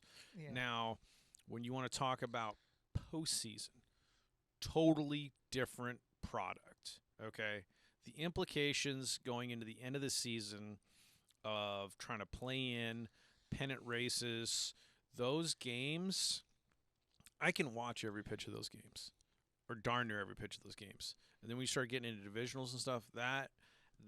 Baseball creates that drama because, like, you don't realize. Like, I understand if you miss the playoffs by one game, yeah, that game 4 months ago in Milwaukee, if you would have won that 1-run game, you'd be in the playoffs right now. But you can't. At that time, you're not watching that game with that same bated breath. No. Where it's so as you near the end and everything starts to be like really crunch time and the tension, that sort of theater where a guy's got to execute a pitch. He's got a dangerous hitter up and he's got to get that slider. He's going to get jacked into the gap. That kind of drama just gets created by baseball. You know, one of the greatest late season games that I've ever seen or thought was, like, in my opinion, the greatest ever was game 162 for the Rays when Longoria hit that home run that got him into the playoffs. Yeah. That was, like, so great. So many moments. There's so many moments. I think we were playing the Red Sox maybe that game. I can't remember exactly, but it was great. Last game of the season, last inning, and home. Oh, man, it was beautiful. And that's another reason because I like talking about the Matt Stairs home run. Yeah. That was a pinch hit he was pinch hitting, National League pinch hitting for Ryan Madsen. And you've taken away that, so that's just going to be a DH now. But there's some really cool pinch hit moments that bad hitting pitchers or just pitchers coming up were taken away by Major League Baseball. But even then, it doesn't change the tension that you're in that spot, and you have to figure out what you're doing with that pitcher, the hitter. The drama was going to be there. The product would have been fine. The wrinkle of the pitcher hitting, I maintain, you lost a ton there. And I saw somewhere that somebody's like, the amount of people that are now tuning in to games because you got rid of, pitchers hitting is 0. It's absolutely 0. In fact, you lost one viewer in me. You went -1. Nobody flipping cared. I mean, you could, because a lot of dudes sucked at hitting, but that was fixable because you could have motivated them with a fire under their ass, some kangaroo court fines, and made them. Because I was looking at Hershiser's book the other day. He loved hitting. He flippin' loved hitting. Guy was like 3 for 3 in a World Series game. So you just you got to get him in the right headspace. And it's not an issue. Well, like you're saying, if you're trying to draw fans in, if someone who hasn't watched baseball, that's not going to matter. They're going to be like, okay, I took away the hitting pitcher, so what? Yeah. they're not gonna care. So you got to do something else. You got to do something. If you want to draw new viewers in, that's not gonna do anything because they're not gonna give a shit. It's not gonna matter to them. So like. So, but what you do, But you know what I mean, though. Yeah, and here's another thing with baseball. So like, if baseball is baseball's absolute number one negative marketing. You know what I'm saying? Like, nobody was saying we need to get rid of the shift except Major League Baseball. Yeah. I think. I mean, there might have been a few, like sports writers wanted to gripe. I haven't heard anything. But the first person you hear in baseball say that there's something wrong with baseball is Major League Baseball. Like, they jump up, this is a problem. We need to fix this because it sucks. But most fans love shifts. Yeah, so they're like, great. Shifts suck. Pitchers hitting sucks. We don't want the National League anymore.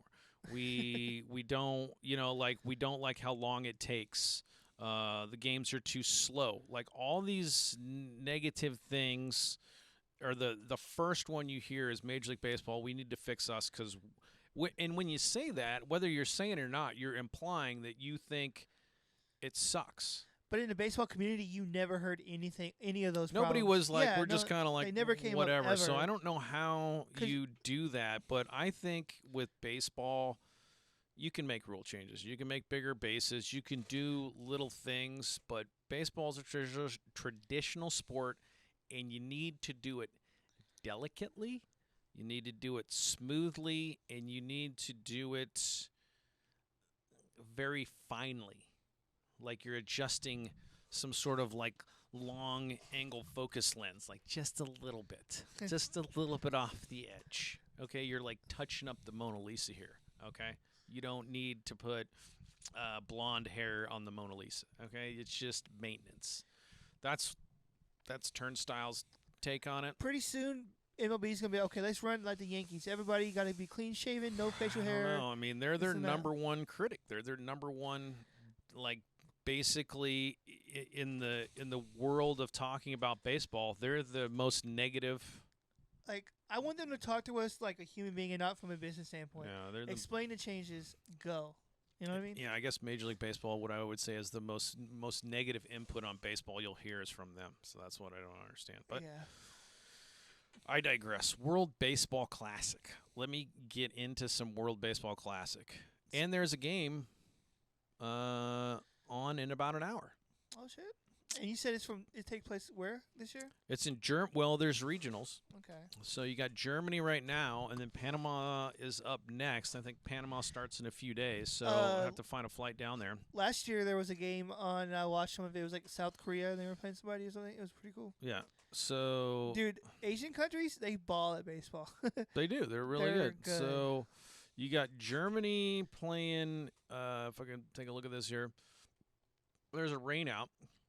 So today, September 19th, did that already happen? Nah. Let's look at the schedule because one of the games got. Like, nah. Yeah. You got Germany versus South Africa today at noon. Central. Or is that Eastern time? CET? What's CET time? Central time? I don't know what that is. But. It could be on, but usually it's on. And so what you've got right now, if you got Spain has gone off. Spain is like ripping people. And Great Britain must have good pitching. So Spain beat South Africa. Great Britain killed France.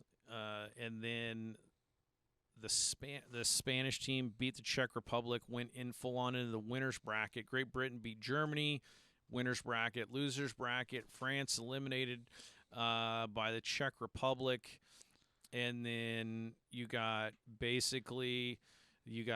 South Africa and Germany have to play today. The winner of that game will play the Czech Republic, and then they'll come out of the loser's bracket versus winner's bracket. But then you've got, if I can find the Panamanian,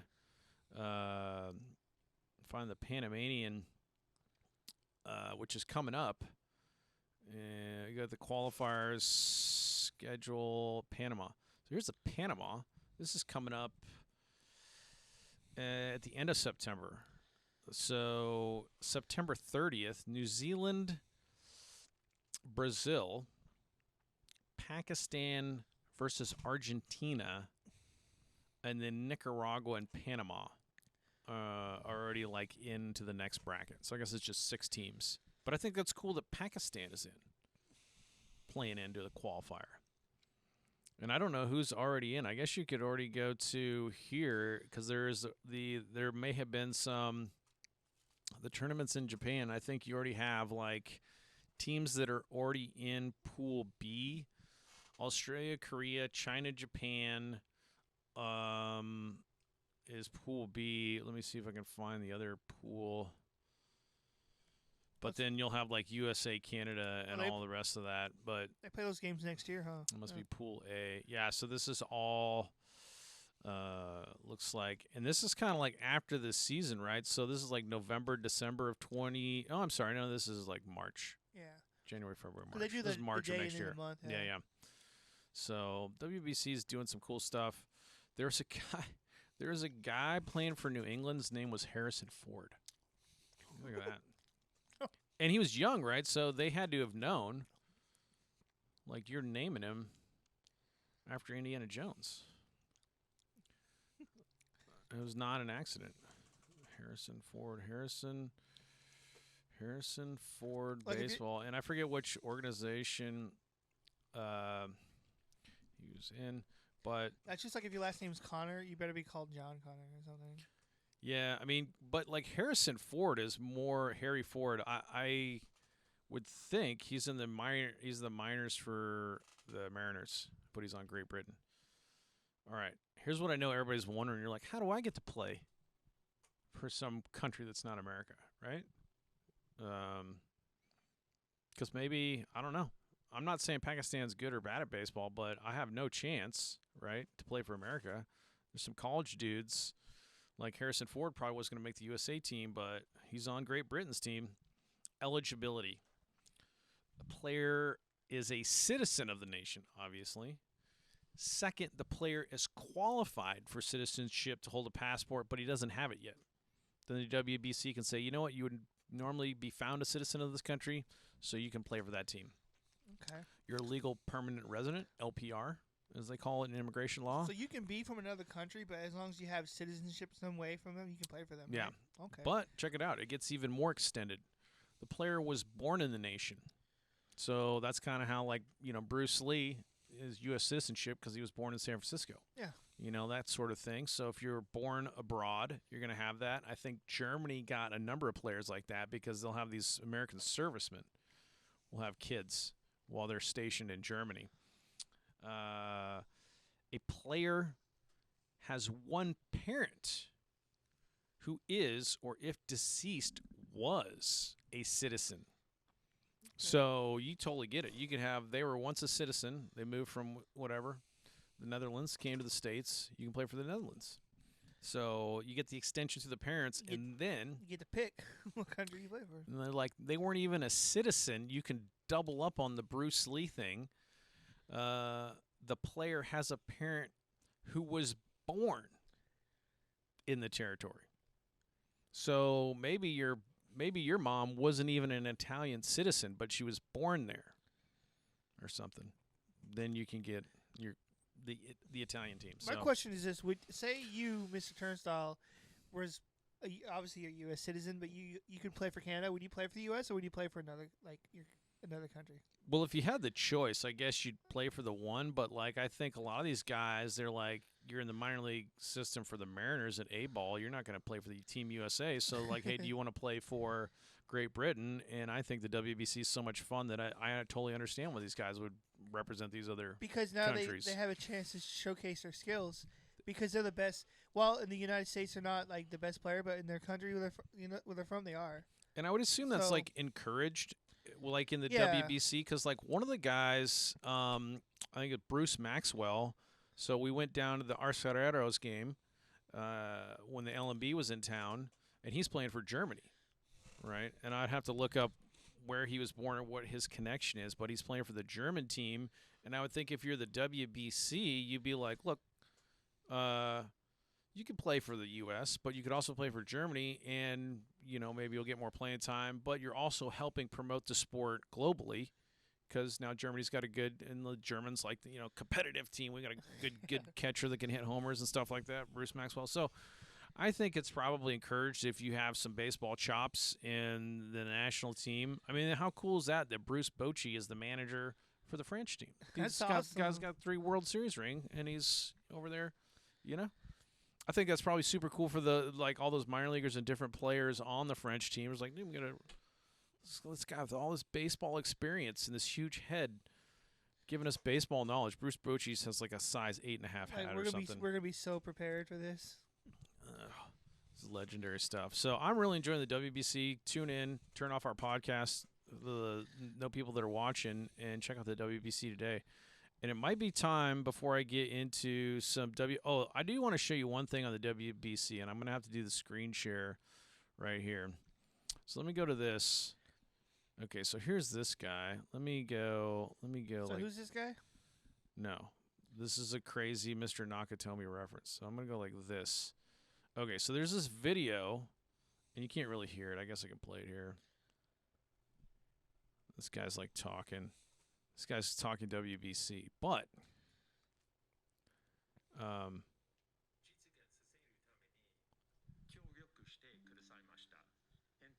so this dude's talking.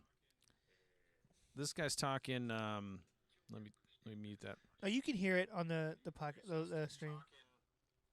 Am I way too loud there? I don't know, but We both sound a little loud. you go further in the video. This right here is Takahashi. This guy was a personal assistant for Nakatomi. We golfed with Takahashi so many times. I can't believe it. I was like, I don't know if Nakatomi fired him or he just like went on to greener pastures and took a job. Now he's translating stuff at the WBC press conference. We're definitely a little loud, but are we? Yeah. Which is crazy to me because we shouldn't be. Is it just the volume on your computer? Because we're not blown out in OBS. We're not in the red. Yeah, it sounds a little loud, but. But here's look at Audition. It's barely registering an Audition. Yeah, I don't know what's going on, but. I don't know. Such is Restream. But anyway. I love how we discuss stuff that we're doing for the podcast on the podcast. Like, hey, we're talking about sound in the middle of it. Sound is a problem. But sound sync was getting really annoying to me watching the last episode, so that's why I want everything to go through the black magic. But yeah, he landed on his feet after Nakatomi canned him or however that happened. But he's a good guy. He was a good dude. He was super nice. He took tons of abuse, but that's how Nakatomi He came in with a smile on his face every single day. Expects things to go. Let me go back to Restream there and get that so you can kind of see. I like that. Oh, we're doing that again. So it's just all kinds of fun antics with. What's funny is like the setup. It doesn't change. Like the buttons and the settings are all the same, but it never works the same. All right. Because like our levels are the same as they've always been, right? Everything. Well, I like I said, we used to have sound do you think going. The master might be kind of loud. It could be. Well, no, I don't do that. Let me turn I'm gonna turn the master down a little. Maybe I don't know. That's fine. I'll take this, bring I'm it just down. listening on YouTube to make sure that we're not like. It's all good. So I'm just gonna feature. I'm gonna talk about. Sounds. Is it good? It's gonna be like impossible to master it in better. Audition once it moved because now it'll be different when people they're gonna have to like turn it up halfway through their truck driving. Can you turn down the volume on your YouTube there? I don't know. Well, the volume that I have on my YouTube is only up at 60%. 60%. What if you go 30% on that? Does that sound right? I don't know. It's. I mean, I just changed it rarely, but. Well, it is what it is, folks. I'll just turn it back up another that way. Another classic show. Well, I don't know if it's like uniform all the way through, but that's why we're a DIY podcast, buddy.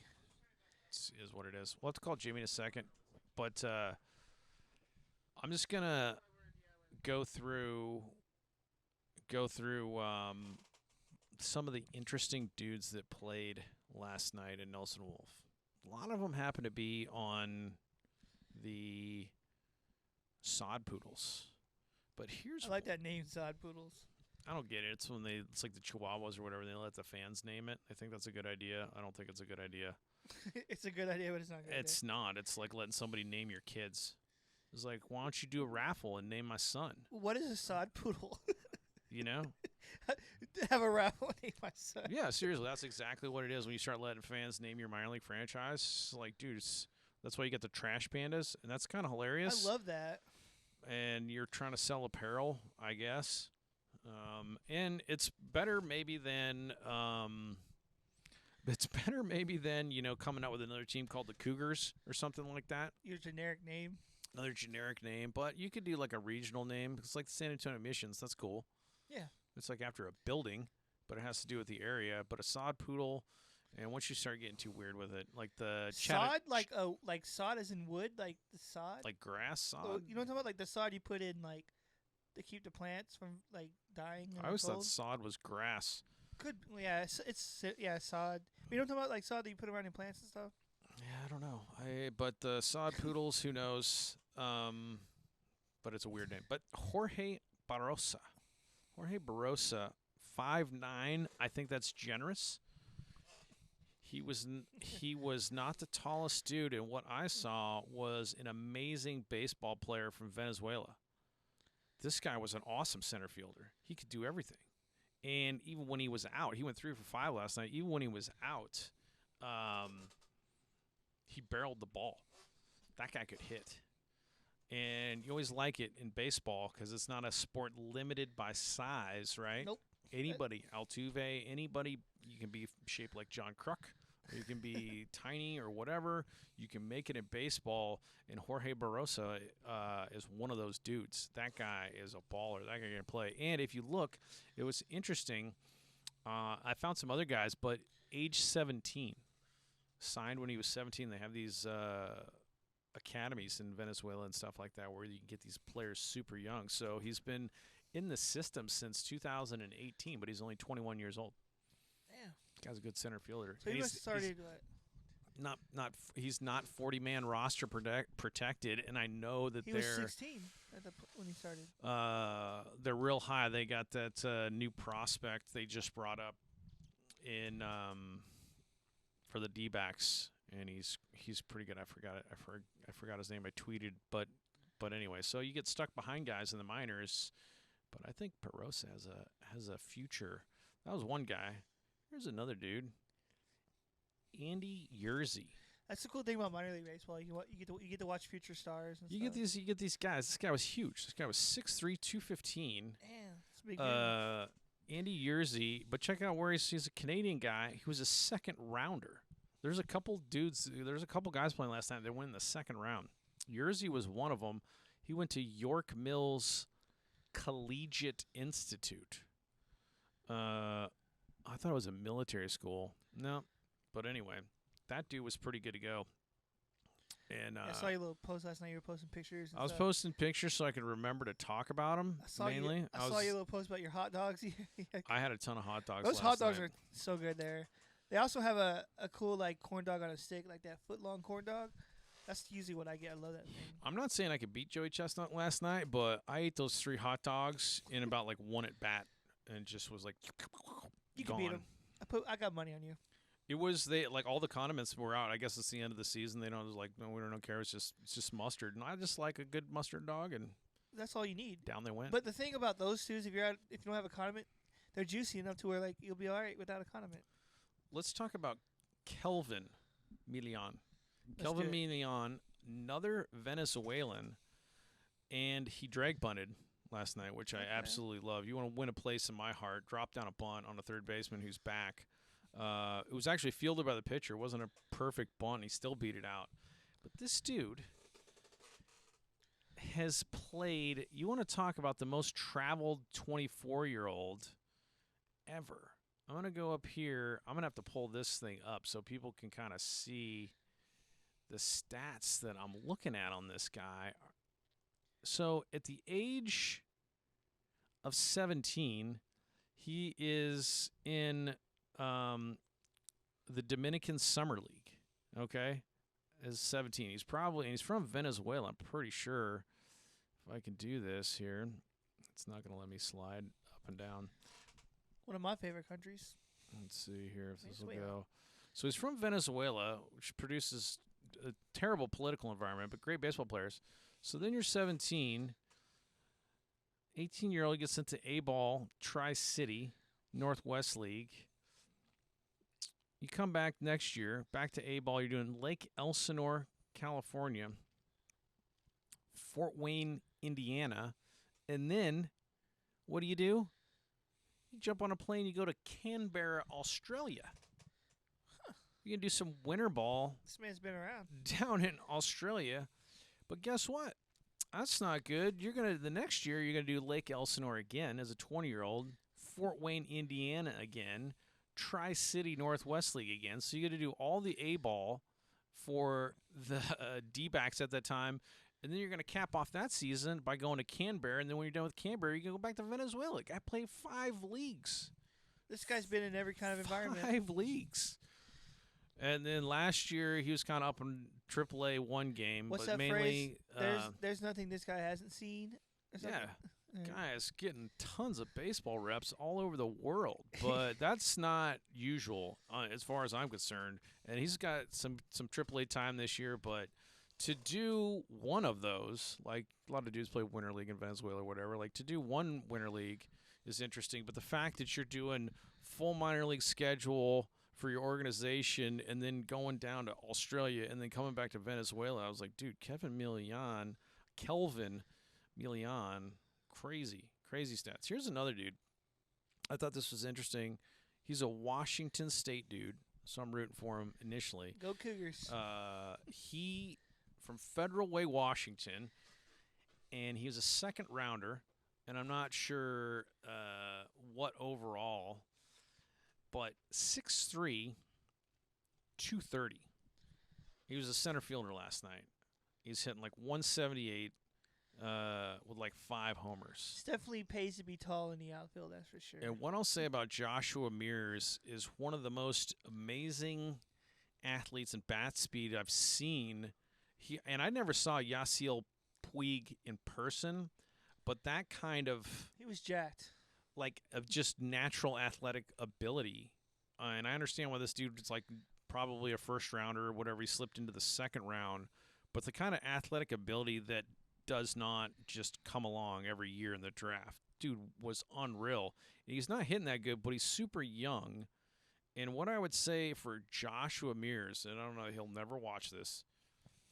It's called the Joshua Mears Show. If I was the hitting coach with Joshua Mears, I would get creative. I would say don't even try to hit the ball hard. I would say, like, open up your stance and do a couple of bats Rod Cruz style and just see if you can slap some stuff through the hole the other way. And just, like, monkey around trying all kinds of different stuff because he's such a tremendous athlete that he might just be, like, trying to do a hit-and-run oppo and hit it, like, 400 feet. But he stood real tall, and it was probably the batting style that he's done his whole life. And it's hard as a hitter when you got a bunch of people throwing advice at you on what you do.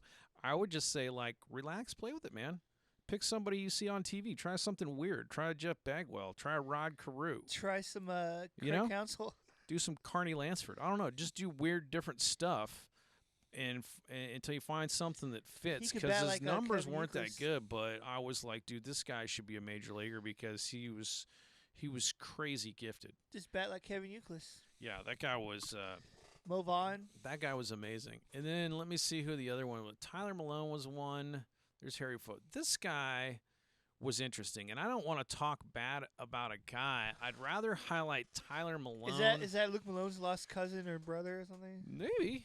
I don't know, but like not aware of. So this is like my beef when dudes like Ryan Flores and Chase King and Jonathan Tapia at UTSA are now out in the working man's world where none of us really want to be. Nope. You know what I'm saying? And they're like they didn't get their shot that I thought they should have got in professional baseball, and like the realities of like you gotta put food on the table, man. You gotta pay bills, and you are the baseball dream is essentially over. When I thought those dudes, definitely prompted a chance to see what they could do I'm sure they could with still professionals do at the next level. some independent baseball for And them. so I was just looking at guys as they came up, and all great players. And I'm not saying Tyler Malone isn't Mickey Mantle and he's going to fully blossom, but I looked at his numbers and I was just like, and he wasn't like a high draft pick. He was a 27th rounder from Oregon State, and it might have been because they won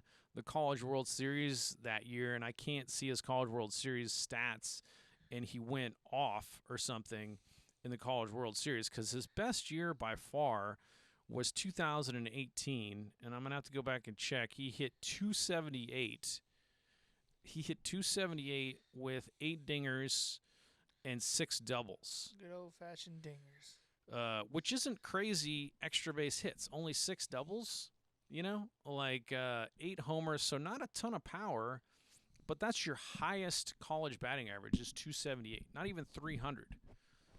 Your last season at Oregon State in 49 games, you hit 213 with 1 home run.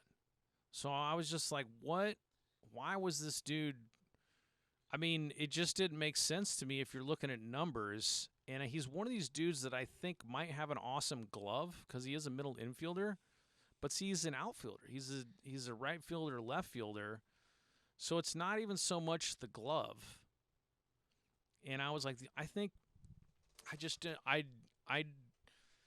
don't know. Like, what is the Padres organization did you see in the college statistics? And the one thing I see is tons of walks. That guy walks a ton. His on-base percentage is like if you could ever get drafted for having a good eye, this might be the guy. So you're basically saying that's all he has, right? He's not. I mean, his career batting average in the minors is 214, and he's been in the minors he's been in your system without being released for like the better part of 4 years. I mean, he started professional baseball that's in such 19. a low batting average. 214, but he's never hit more than 1 home run as an outfielder. They're probably like, oh, hey, you know what you did in the World Series in college? You're gonna find that, right? And he barreled some balls last night. But I was like, I am not critiquing. I'm just sitting on the outside looking in because I was awful. This guy's 5 million times better than I was. But for guys that are maybe better than all of us that come out of college and don't get a look, you had his college statistics, and dude hit pretty good 1 year and stuff like that. But then you go from hitting 213. I don't know if there were injuries or it's just these base on balls number. You get 41 base on balls in 49 games. That's pretty high. Like you bat 213, but your on base percentage is 383. That's kind of crazy, Like as a freshman, you batted 256, but your on base percentage was 441. Like he walks a lot, like as a skill. I mean, he hit 252. In 4 different leagues, but his on-base percentage was 430 because he had 23 base on balls. So he doesn't play a whole ton. He was one of the more curious professional statistics and college statistics that I've seen. So the dude can play, but I guess what it is maybe he just plays solid defense and gets on base because just looking at Tyler Malone's numbers, you'd be like, I don't know. Weren't there other college dudes, the guys, the Chase Kings of the world, where they're hitting 300 with like 9 dingers and consistent 20 doubles that you like that. So if you're a college player, it is work the count and figure out how to get a lot of walks because apparently organizations are definitely noticing your walk numbers in college, which I noticed a lot of the River Monsters were real aggressive in the count, but Tyler Malone was an interesting one. But anyway. It is weird how, like, a player who's consistently hitting high averages and, all this other stuff doesn't get looked at, but then someone like that who has a really low batting average consistently for years is still in the system. I mean, even in summer, like, it's 256 as a freshman. Then you play 13 games in summer ball and hit 135. Come back to Oregon State. Best year, you hit 278. Go to the Alaskan League. 12 games, you hit 116. Your last year, I guess, as a junior, you hit 213. I mean, Mendoza line stuff, but, like, that's acceptable if you're Joey Gallen. You got 20 homers. Hit 1 homer that year. But, like... And then you go to the Arizona, and then you're drafted. You go to the Arizona Rookie League, hit 258. But, again, it's the base on balls. Your on-base percentage is almost 400. Maybe they see some potential in this guy that we don't. I mean, see. he hit, like I said, he hit the ball hard last night, but it's just like the numbers game is like, well, then what makes you think that maybe that's like the new scouting. You're like that, like we know that's what he is. We know at any level we put him, he's going to hit mid to low 200s. But that's not good though.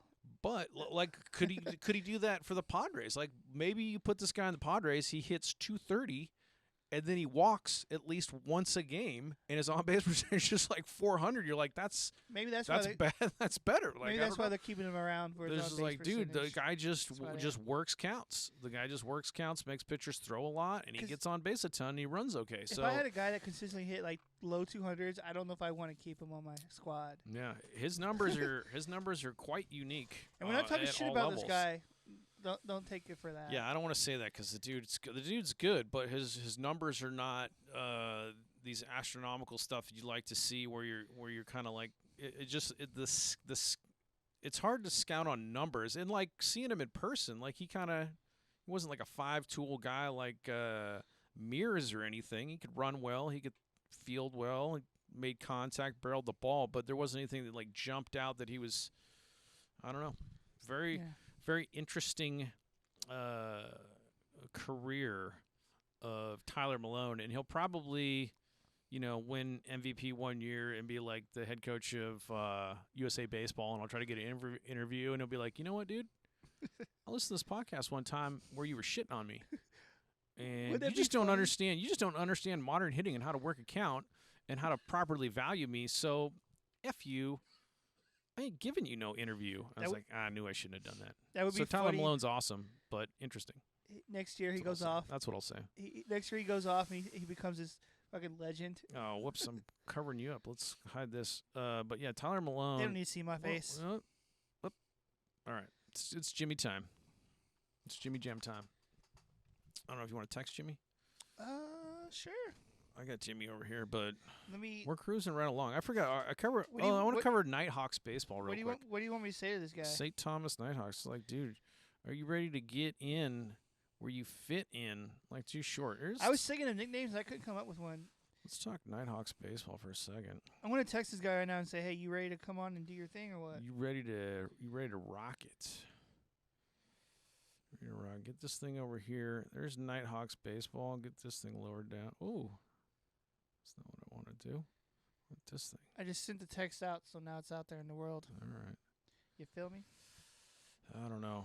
So there's Nighthawks baseball. I would like to highlight one thing about Nighthawks besides the fact that their facilities were absolutely destroyed. And that is, if we go to statistics here, menu baseball. Let's go to fan zone, teams. Oh, no. You're going to have to go like this. Go like this. We're going to go. What's this thing open? Statistics. Current season, which isn't current season. It's really last season. Look at Matthew DeLay Jr. hitting 359. Jimmy just responded. He's like, let's go. Let's do this. He said he's Matthew DeLay Jr. What happens when I go like this and then I go back to OBS? I can don't cover. Move this thing right here. I guess he'll call you, right? Yeah, I gotta plug it in. Let's get Jimmy going. All right, so I just texted him to call you, so he should be calling you. We had two listeners, so me and somebody else was randomly in here. I don't know. Who knows? It's all about short film now. It's Kenny down there at the 7-Eleven. It's like, I like this show, man. Fuck yeah. Oh, there's Jimmy Campbell right there. Ricky Craig is the one who. We should be able to hear him if I go like this right here. Jimmy, are you there? I'm right here. All right, let's check audition to see what our levels are. J.C. Campbell. What? We got Jimmy Campbell on the horn. Let's see if that's registering anywhere. Go ahead and give me a check 1, 2, 3, Jimmy. Check 1, 2, 3. Check Is your phone up? phone seems kind of low. I don't know if it makes a difference. My phone's up all the way, but let me tell you, you got to have this up real high for Jimmy. How's everything going? How's everything Going well. There we Going go. real Oh, well. wow, Now we okay. hear him. There we go. He's way too low. We got to bring him down Alright. here. Okay. How's everything going, bud? Everything's going good. Have you been listening to any of our random ramblings? I have been. Not today. I haven't listened today, but I have been listening every show. So You're a one listener, like a true correspondent. And we were gonna work on. He's got the tattoo on his arm and shit. We're gonna. yes, For life. 3B. Yeah, we were gonna do some Jimmy nicknames. Yeah. We've been okay. tossing some names out there for you to you can give your honest opinion on what you think of these names. I'll give my opinion. I'm not a big fan of you don't get to choose your own nickname. So it No, just I kinda agree. happens. Only douchebags choose their own nickname. Well, Yes. I had a bunch, but like Jimmy said, they don't necessarily fit. I just like to call him the show, you know. Well, Jimmy the Gent Conway. Yeah, Because that's from has a ring to Goodfellas. it. De Niro was Jimmy the Gent Conway in Goodfellas, and after he'd hijack your but I truck, he'd suspect give you De Niro- $50. Yeah, I suspect De Niro though can run. You know what I mean? Yeah. Like he probably had some of that in high school. Like whenever he played ball, he's like, man, he's fast. And have you seen him jack a truck? yeah. So probably a little of that going. I feel like he earned that. I'm not that fast. Yeah, I forget how I don't know, that's the Bonanno crime family or whoever, they're hijacking Yeah. trucks out of Yeah. LaGuardia, but they'd give you $50. The other one is Jimmy Mi Corazon Campbell, my love? heart, because My he's the heart? heart of baseball. I like that. Yeah, I like that. You know Yeah. the coolest nickname ever, but unfortunately he's been taken is the Big Tuna. I love that. the Big Tuna is a good one. The Big Tune is great. Well, work in progress. Things we've covered and are covering. If I can look at the broadcast, it's hard to see what we actually look like right now. We look like legends. We look like legends right there. But I was talking some Thomas University baseball and Matthew DeLay Jr. with 21 doubles. Guy makes contact, on base percentage. Where's that at? That's Where's in that at? Georgia. But I was tweeting with those guys, and I'm a man of my word. I said we'd cover some Nighthawks baseball because their field got destroyed by a tornado. But that's what I'm okay. seeing, and I'm seeing Turner Maddox. Turner Maddox hitting 358. 358. Is that On- in ball or what is that on? This is all during the season. Okay. Good base on balls, huge base on balls. And Maddox has had actually the highest on base percentage. But I got a good ball club there.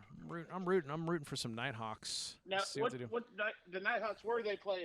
What division are they? Let's go take a look here at conference. I think they might be D3. I'll have to look at. Okay. Let's look at. Probably a smart school. Could be.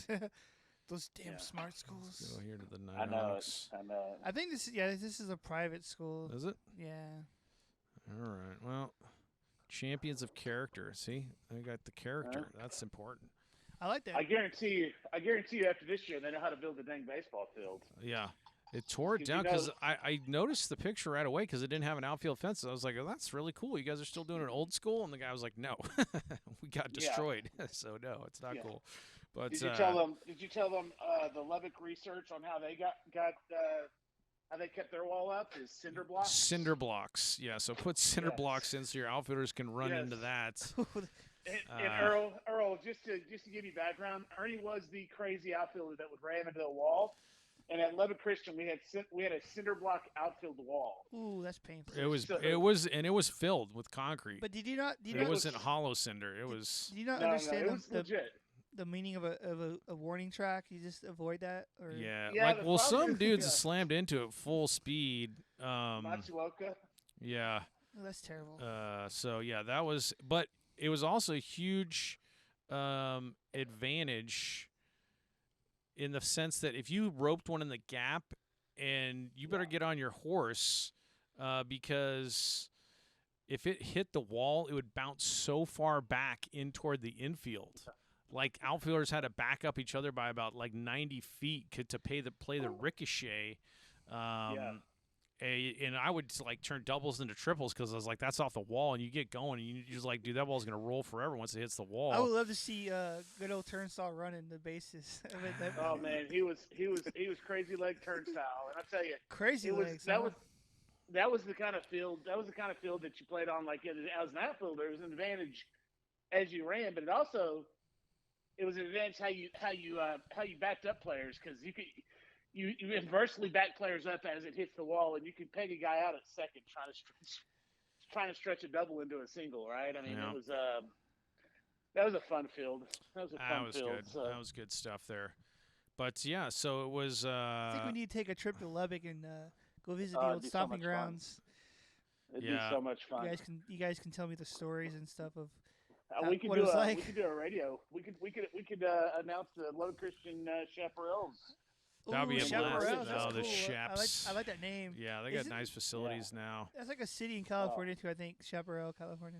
Oh, no doubt. And their facilities now are ridiculous. They've got such good facilities and getting better. I mean, the way they do locker rooms these days is so nice, because I forget who it was back in the day that spent like $20,000 on their locker room and got like a top rated.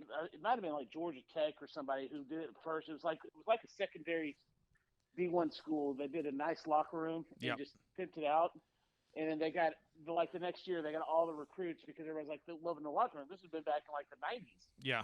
Because everybody was loving the locker room, and so then everybody after that was like, okay, then the locker room, because they started figuring out we can spend a little money on the locker room and it helps a huge difference in recruiting. And so then everybody was doing it, and Lubbock Christian actually has a nice locker room now. Yeah, we used to have to change in the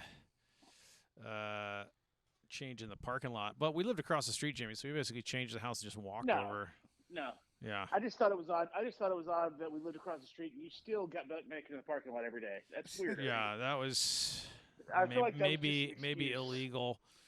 I just feel like that was an excuse to be able to get naked in public. But that could be. Well, there you go. The Sun Conference is NAI. So they're NAI. They're like, they would meet Lubbock Christian in the College World Series. Ooh.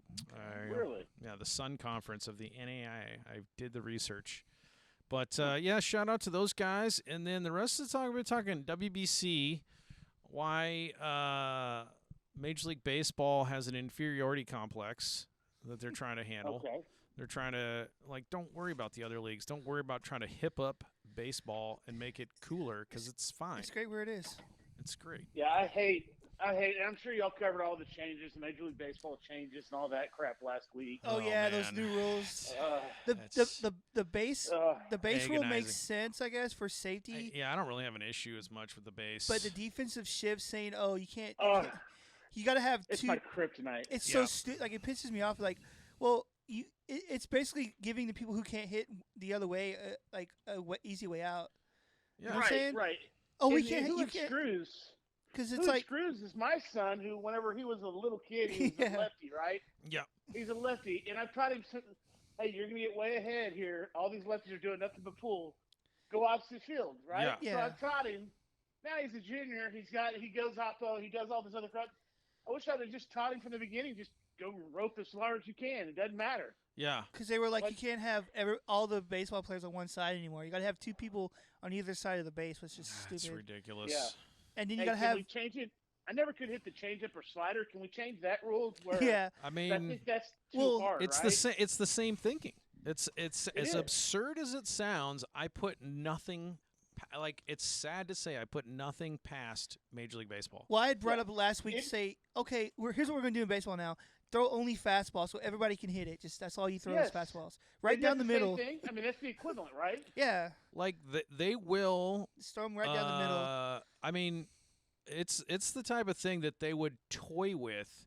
They're like no eephus pitches, like the Grinkies of the world. Like you can't go down to 65. It's got to be cheddar. Yeah. Or breaking balls or whatever. And, I mean, their fixation on offense in their disregard for any sort of tradition in the game or strategy and the nuance is completely out the window. So everything's on the table for these guys. We don't really want anybody under 210 pounds either. They don't hit the ball far enough. Yeah, so. No more John Crooks in the world. Yeah, I Right. saw a guy playing Double A last night for the D-backs with the Amarillo Sod Poodles. Just 5'9", Jorge Barrosa from Venezuela was so good. He's too He tiny. was such a baseball player. He's too tiny. He can't be in MLB anymore. He's too tiny. I don't know. Like, I don't want to like say because you like try to look for comparables. Like, if there's another tiny, skinny pitcher that threw 99, you say is Lincecum. So you kind of do those. But he did remind me of like Victorino because he just barreled the ball and he was just shagging everything down in center field. Like, He what's was the guy awesome. from the Cleveland, McKenzie? He's really skinny. Got some ball players out there. But he's good though. Yeah. So Now you see those little guys. Especially if they get to the higher levels. Those dudes are filled with piss and vinegar. I mean, those dudes they'll cut your throat if you're ahead of them in the lineup and they want your spot. Those dudes are filled with piss and vinegar, and they're fun to watch, man. Oh, the they're small fun guys. To watch. yeah, they got something to prove. You know, Juan Pierre was a They pretty got small something dude. to prove. Yeah. Exactly. Yeah, Juan Pierre was awesome. But he was pretty smaller. He was great. He was a great base runner. And he could bunt. Yeah. That was his thing. Small ball.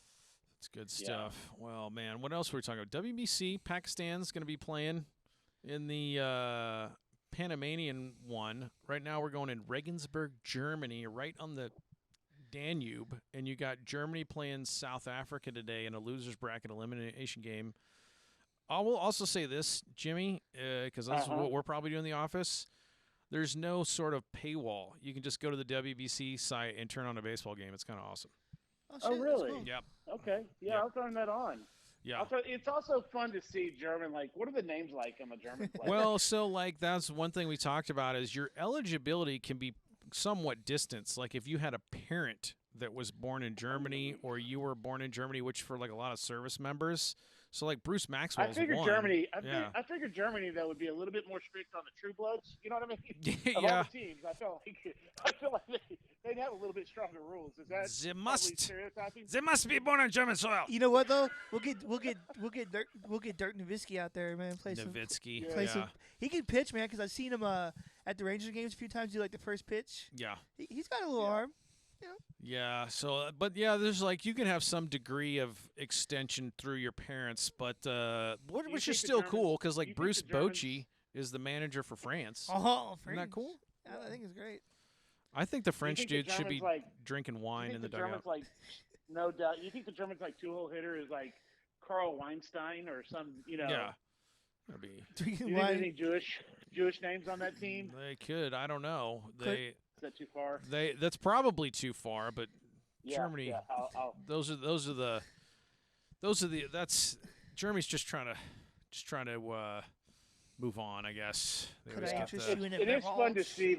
It is fun to see. Like, I want to see the depiction of what somebody can put out there, right? Yeah. Like, I like how the U.S. puts college players out. They still do that? Yeah. Because they'll be minor leaguers, or I don't know how much they do college. I feel like these guys are all kind of like independent league. Like they're like. So I think there was a couple independent league guys there, and then there was like, there's definitely some pro A-ball guys. See what they could do. Like, just put out your team that you think is the best team you can do. Yeah, I mean, short of Major League Baseball. Yeah, like if you're an A-ball guy, you're not going to play for Team USA, but now you're playing for Great Britain, and that's cool. Yeah. You can but I want you to be true to Great Britain. Like, you were born there, you grew up there, whatever it is. Don't do any of that. I don't like the parenting. Yeah, I think my great-great-grandfather. I'm with you on that kind of because I think they need to go that direction in a few years when it's just like if you don't have the silly English accent and you just like lived your whole life in Southern California, you're like, it's kind of a stretch. I see what you're saying. You know, So you want them to be countrymen.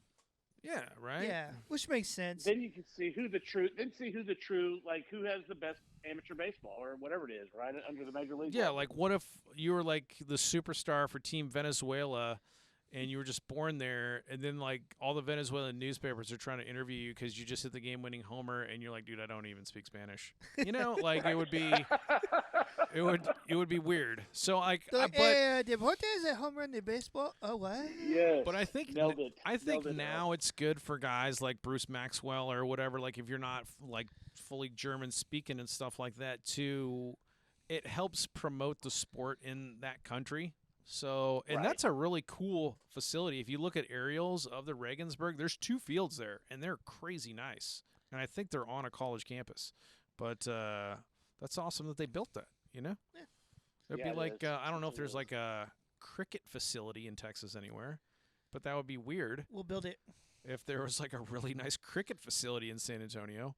But there I'm isn't. But telling they you, got one in. there's a demand. Yeah, There's there's a demand for cricket. there's a, what there, but they got baseball in Regensburg, Germany. I mean, Panama makes Yeah. sense. There's tons of baseball there for a WBC regional, but I think I don't know. I'm enjoying the WBC because you're seeing guys you don't normally see. They're playing for the love of the Yeah. game. They're not all awesome, but they're still dudes hitting dingers.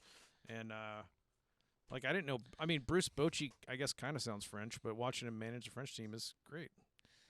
So Bruce Bochy's still huge. he has a huge noggin, size Is he- 8.5, whatever yeah. his head is. Yeah, it's got to be 9, right? I mean, minimum. Yeah. Let's Google let me Google his I don't know how to spell Boshi. his hat size. It's just BOCHE. I think. But this like Oh no, Yeah. it's like H, Bochy it's balls. HY. Bruce Yeah. Bochy. Oh yeah, AY, okay. Just put up Bochy's hat size. Big Bruce Bochy, big ass head. Yeah. it's massive by all accounts. Because See- for me, I wear like a 7 5/8, 7 3/4, Yeah. so like almost That's an a 8. pretty big head. That's Yeah, a pretty almost. big head right there. Yeah, I wear almost an 8, but Okay. just how big is Bruce Bochy's head? There's Oh, an actual. it's yeah. There's an actual like article Probably a in this. website. I mean, Yeah, it's from probably a 2000. website related It's to from 2014, but still, it's Okay. Eight It's- and a quarter, 8 and an eighth. yeah, 8 1/4. Yeah, 8 1/4. So 8 1/4. God damn. And that was when 2014. I Yeah. don't- So he's Now- probably a 9 now, right? So this is legit because what's his name? Tim Kirchin said this, and Tim Kirchin's a baseball legend. that guy knows everything. He's a yeah. baseball Oh, yeah. god. Put it that way. He's more than Yeah. a legend. Let's I love like when he see. says like, "This seems really good." I love that. But yeah, Let's look at Bruce Bochy as a player because I remember him in the league forever. But man, as a manager, winning 3 World Series, I can't remember who he was as what his stats were as a player. Yeah, let's look up as a player. Bruce Bochy, 1978 to 1987. Boch That's a long played for the career. Pods. Looks like a happy guy. 8th round out of Eastern Florida. Oh, and then he was one of his drafted. He was 8th round out of Eastern Florida, and then the first round, the supplementary secondary draft from the same college. So you go from 8th to first round in 1975, and you play for Houston, the Mets, and the Pods. Let's show the minors. Boch was just a 300 hitter when he was good. Oh wow! If you look at this cool photo of him, he had a mustache and everything. Hell yeah! I don't know. Boch wasn't a world beater. He was never an all-star. But what you gonna do? You Most know, of those managers aren't. You know what? He held his own in the league, so You're you here- get 9 years in the. I don't know if he got what That's is. huge. But then as a manager, he was great, and he was born. Here you go, France. Landes de Bussac, French, Frenchy. There you go. That's awesome. Bochy was born in France. Yeah, there you go. So let me look up Bruce that's that- Maxwell. I'll tell you about him. He's. Have you ever seen that? Have you ever seen that Tony Gwynn, where Tony Gwynn talks about hitters and good ball players and stuff, and how they don't make good coaches. Like Yeah. a lot of good hitters don't make good coaches because a lot of good hitting is just going out and having that feel. You go out and you just, it's that feel for hitting that you have, and that's just hard to just teach. Yeah. That feel for hitting, and I don't know. That's it. That's Oh, you know what? That's kind of crazy. I should save that. I think. So Bruce Maxwell was born in Germany, and then I saw him in San Antonio and got his autograph for Liam at the LMB game when he's playing with the Arcereros. But you know what I think Bruce Maxwell made a bunch of news headlines for? I think it was the Kaepernick thing. He was the first dude to take a knee oh shit. in MLB. I didn't realize that when I I was didn't know talking pe- to him. I didn't realize people did that in MLB. I didn't realize. They Well, took he names. did when he was with the Ace. Because I thought what Kaepernick did was, I didn't have a problem with it. I don't know. Well, that's a whole nother political thing. Yeah, he was. Well, I didn't have a problem with it at all. I just hated the fact that he used that to say how he they cut him because he sucked. He sucked. That's why they cut him. Well, Yeah. the only thing I But- say this about Kaepernick is like at this point, there's no way he can come back and be good again. He's been out of No, football it's too long. 5 years. Yeah. 5 years he's been out. There's no way. he comes back. Yeah. Well, Well, don't let's not forget his last year. What did he go 2-9 or whatever? I mean, the guy struggled, couldn't yeah. play his last year. He struggled. You know what I mean? Yeah. And Yeah. they cut him because he sucked, not because he was taking a knee. You know what I mean? Yeah. Yeah. I don't know, but And yeah, that's- it was. That's my only Bruce problem. I don't care about the knee. Bruce Cares. Maxwell was the first MLB player to take a knee to protest police brutality and racial injustice. I didn't know that when I was talking to you. I Okay. kind of knew It that, wasn't even- and it it just wasn't didn't. really- It just registered to me now. It wasn't Interesting. really advertised. You didn't really hear about it Now I remember there's an article came out because he was the first guy, because I had never heard of it. and he was kind of Yeah, an Bruce obscure Maxwell. player. See that who is he? He's the guy that was with. He's now with the A's. Like he did suicide. Shit. No, he was with the A's for a few years, and then I think now he got released and has been doing. He's with maybe the San Francisco Giants, New York Oh, Mets. it's that guy? Yeah, and then he went to the okay. Mexican leagues. If I can show, he did Arcereros. I mean, that's where I met him. So yeah, he was in Monclova. Let's see what he hit 10 dingers. Dude hit 365 with 10 dingers for Monclova. So There we heck go. yeah, Bruce Maxwell, 31-year-old catcher, still out grinding. all That's you what I'm can do. talking Still about. out grinding. But anyway, WBC, lots of fun. I was like, I just rabbit hole on players. That's always fun for me. So No, You're a I like players that. guy. I like that. just talking baseball. The home run races going on. Judge now has 59. What do you think of that, there, Jimmy? He's got to get. I'm rooting so hard for him to get to 62. I mean, just break it, and then what do? You know, how great would it be if he got to 75? That dude probably could do it in 20 games. Right? That's Yeah. so awesome. I'm enjoying that aspect of it, and it's isn't it funny that it's these Yankees, Ruth, Maris, and now Judge. Something about New York, And man, in then- the air. I mean, Isn't that gonna be weird? The best home run hitter ever to come out of New York was not a Babe Ruth or not. You know what I mean? And Yeah. this is- well, it's just crazy that it's always that organization. I mean, Yeah, it is. Henry It Aaron is. doing it with the Braves for over the career, but these single season chases, and I don't really count the McGuire Sosa Bonds. I mean, those were what they were, but I mean, I guess they proved the rule that it could have happened for any organization in any stadium, but it just seems like the one that we all count is still the 61, and then here it is in New York again. yeah, that is kind of cra- crazy. kinda crazy. How did they get him? Do you know? I think he was drafted by. I mean, that's just good scouting. To tip your cap to Brian Huey out of Fresno State. 'Cause- I think he was a Yankee draft pick. So, Judge has been good the Okay. whole time. He hasn't like. and I don't know Because if the Yankees are so known for just buying players and bringing them in. And yeah, he that's was the homegrown. one. They do pretty good. Like Jeter. I mean, there's been a lot of guys. I don't know. They're not going to show because I was looking at minor leaguers and they show college stats. Let's see if they'll show Judge's Fresno State stuff. Yeah, they got his Fresno State stuff here. God bless Baseball Reference. You know, I mean, these dudes dug up as like 19-year-old at Fresno State. He hit 358 with 2 home runs, 12 doubles. That's in 55 Wow. games. 20-year-old, I guess maybe a sophomore at Fresno State. He hits 309. Really went crazy with power. 4 homers. 14. But that was during the dead ball. That was during the dead ball days. Yeah, let's see. He did some summer ball. I don't know what league this is. He went to the Cape Cod League. So people thought he was a somebody. They sent him to the Cape Cod League as a 20-year-old. Hits 270 up there, but he does hit 5 dingers. That'll get some eyebrows raised. Yeah. You hit 5 ding-dongs in the Cape Cod League because that's only That's 32 games. Yeah. Major League Yeah, that's pitching. facing a good pitcher every night. Every night a good pitcher. So then you come back, your ego's been boosted by Cape Cod League, and you go to Fresno State, I believe, as a junior, play all 56 games. You hit 369, and now, I mean, Judge was probably already a huge dude, but maybe he's filling out now. Hits 12 dinglings with 15 doubles, 4 triples, 12 stolen bases, and a 461 on base percentage. His OPS is over 1. So that's That's a draft pick right there, and it says the Yankees got him low, dude. They didn't get him. They got him in the. They got him in the. Oh no, he was a first rounder. What am I talking about? So he went 31st round out of high school, Oakland. Probably he's low because he's from Linden, California. So he's a 31st rounder, but he's a 32nd overall. So a lot of people passed on him out of Fresno State. And then, but that's the Yankees doing their homework right there. So that's crazy. Did you know he's adopted? He didn't know his biological parents. Oh, I didn't know that. Yeah, didn't know his biological parents, and I don't think it's been very long since they told him he was adopted.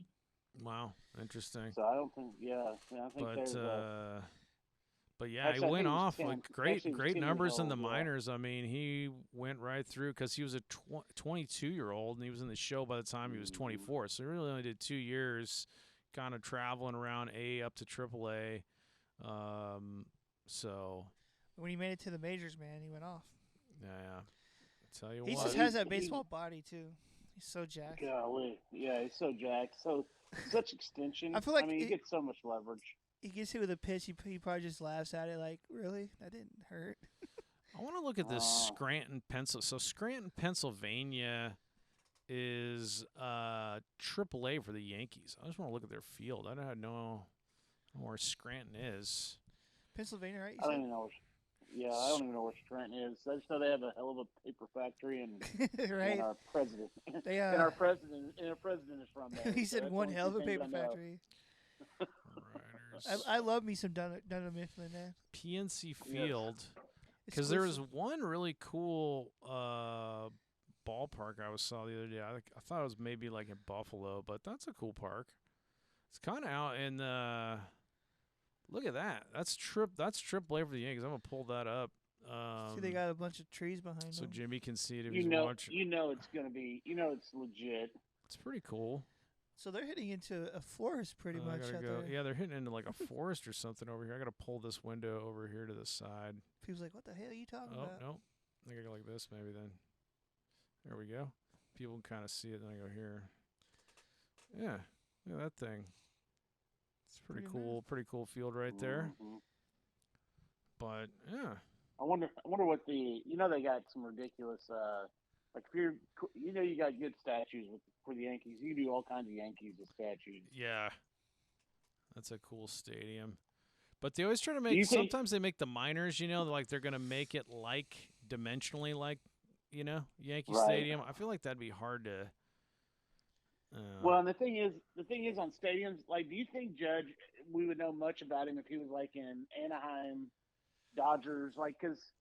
The Orioles, like those are huge ballparks. The Oakland A's, those ballparks are totally different ballparks. As far as getting the ball out, do you think we would be like the same thing, or we'd be like, he's got 42 home runs?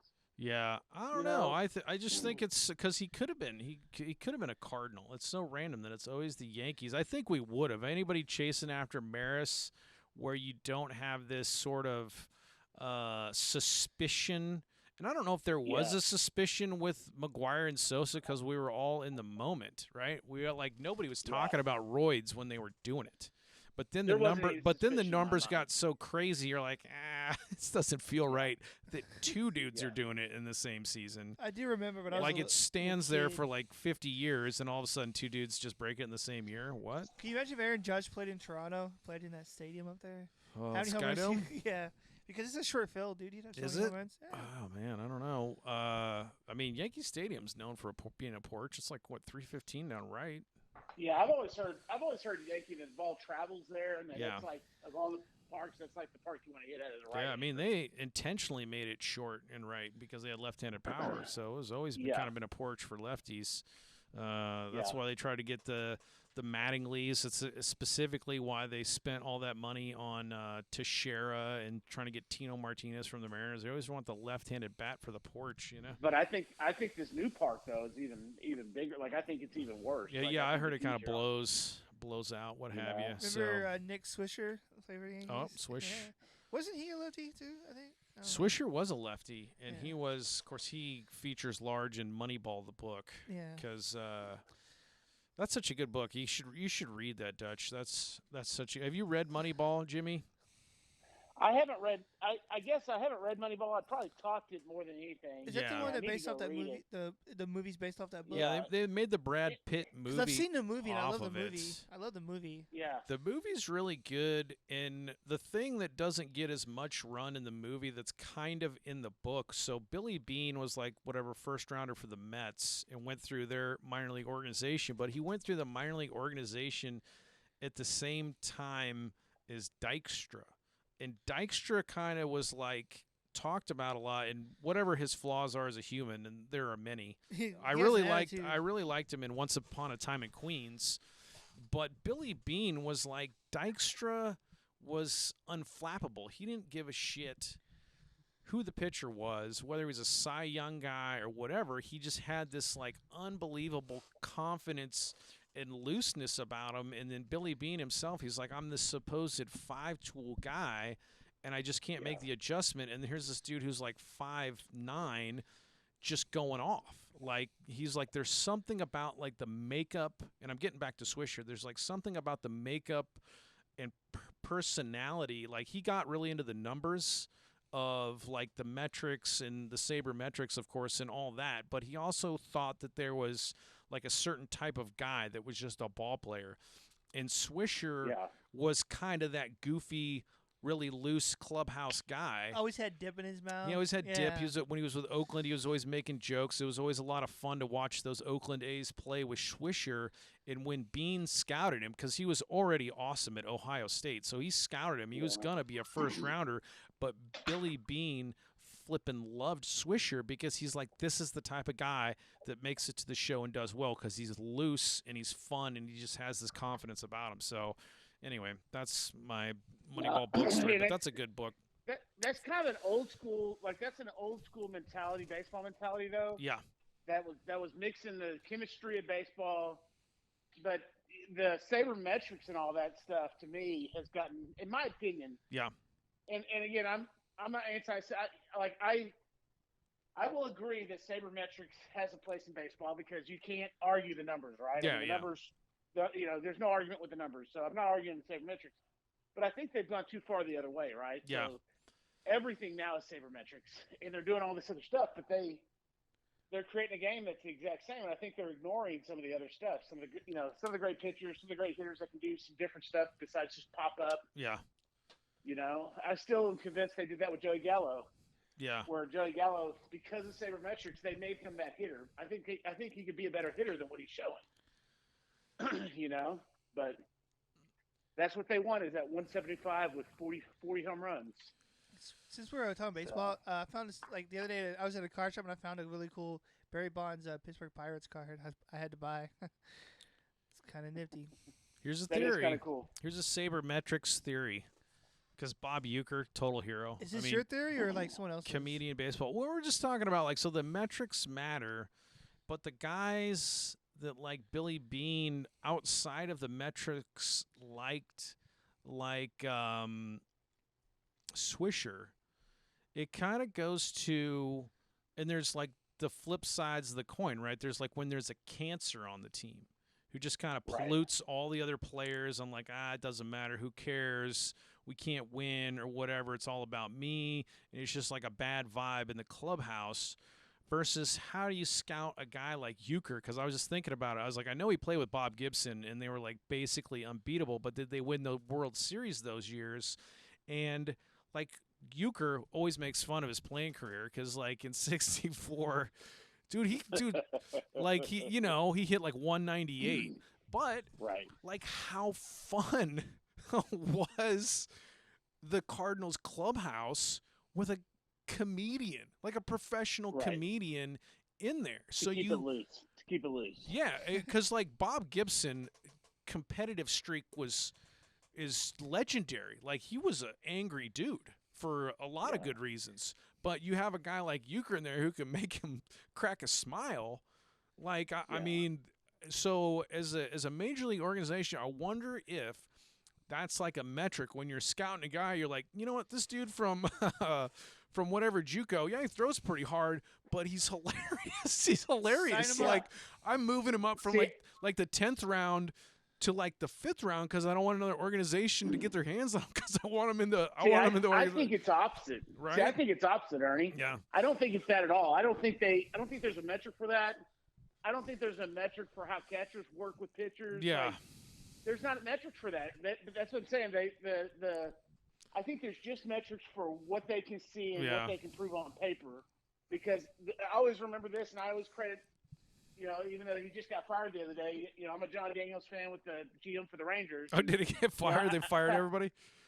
Yeah, well, they just fired him, I think, 3 weeks ago or whatever. But one of the moves he made, which I thought was a great move, is you remember 2009, 2010 Rangers when they were going to the World Series. It was the year they went to World Series, one of those 2 years. And he goes out midway. One of his July 31st moves, trade deadlines, was to go get AJ Przinsky. Oh, right. And that's a great catcher. And his reasoning for getting him was there was no edge in the locker room, right?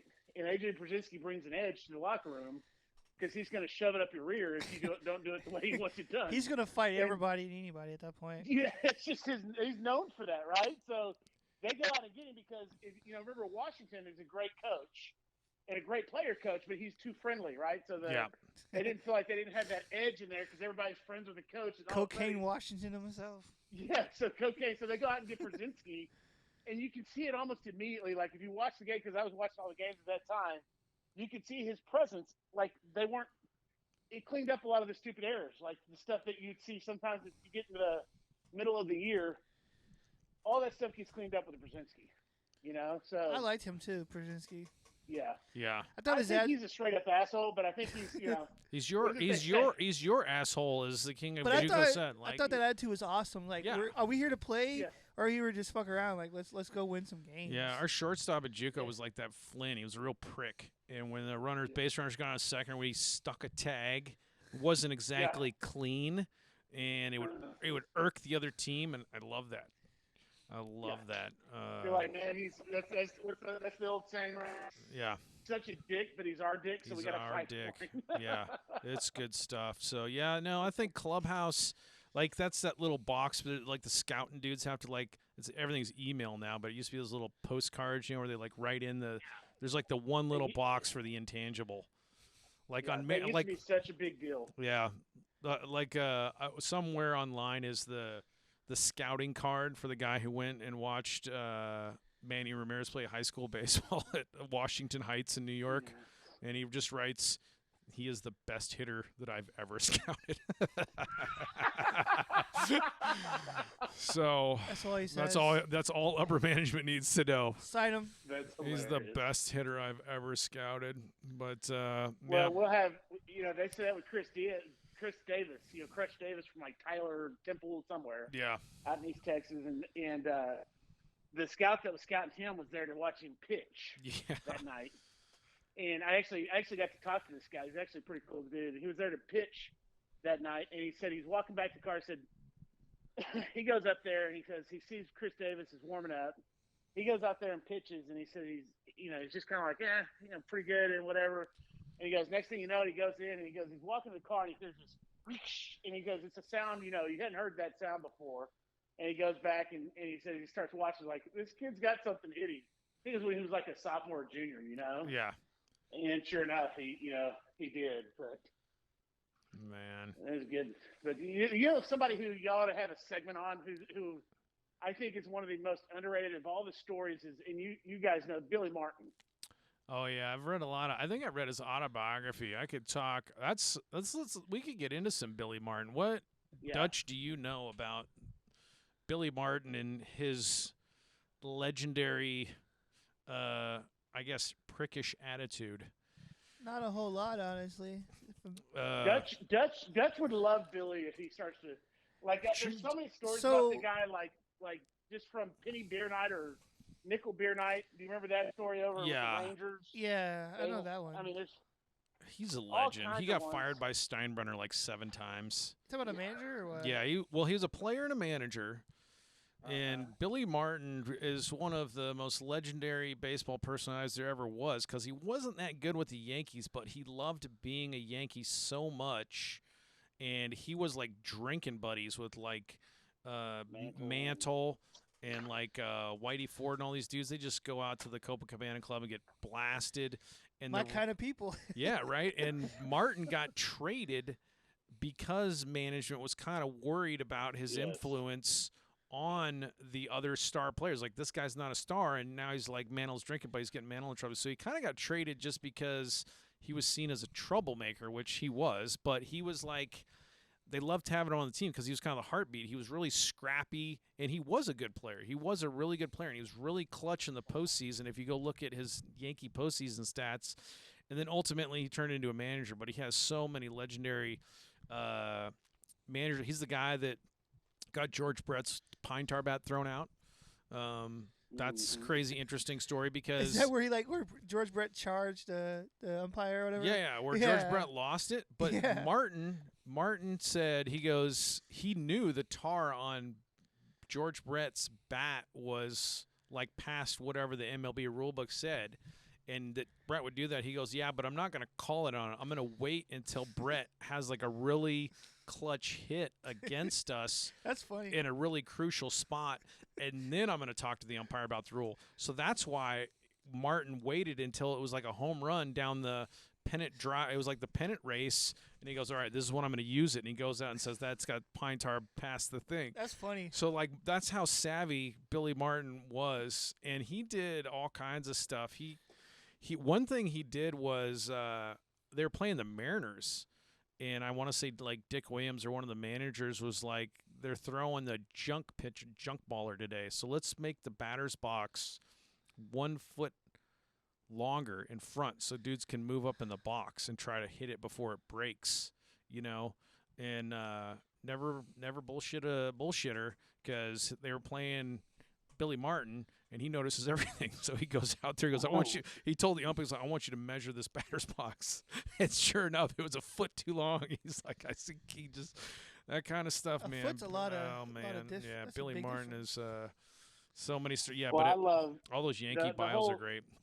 Yeah, the whole Mickey Mantle, Billy Martin, the cow story. Have you ever heard the cow story, Ernie? Where, yeah, I think that, you want to tell it, or I can tell it. Go ahead. You're better.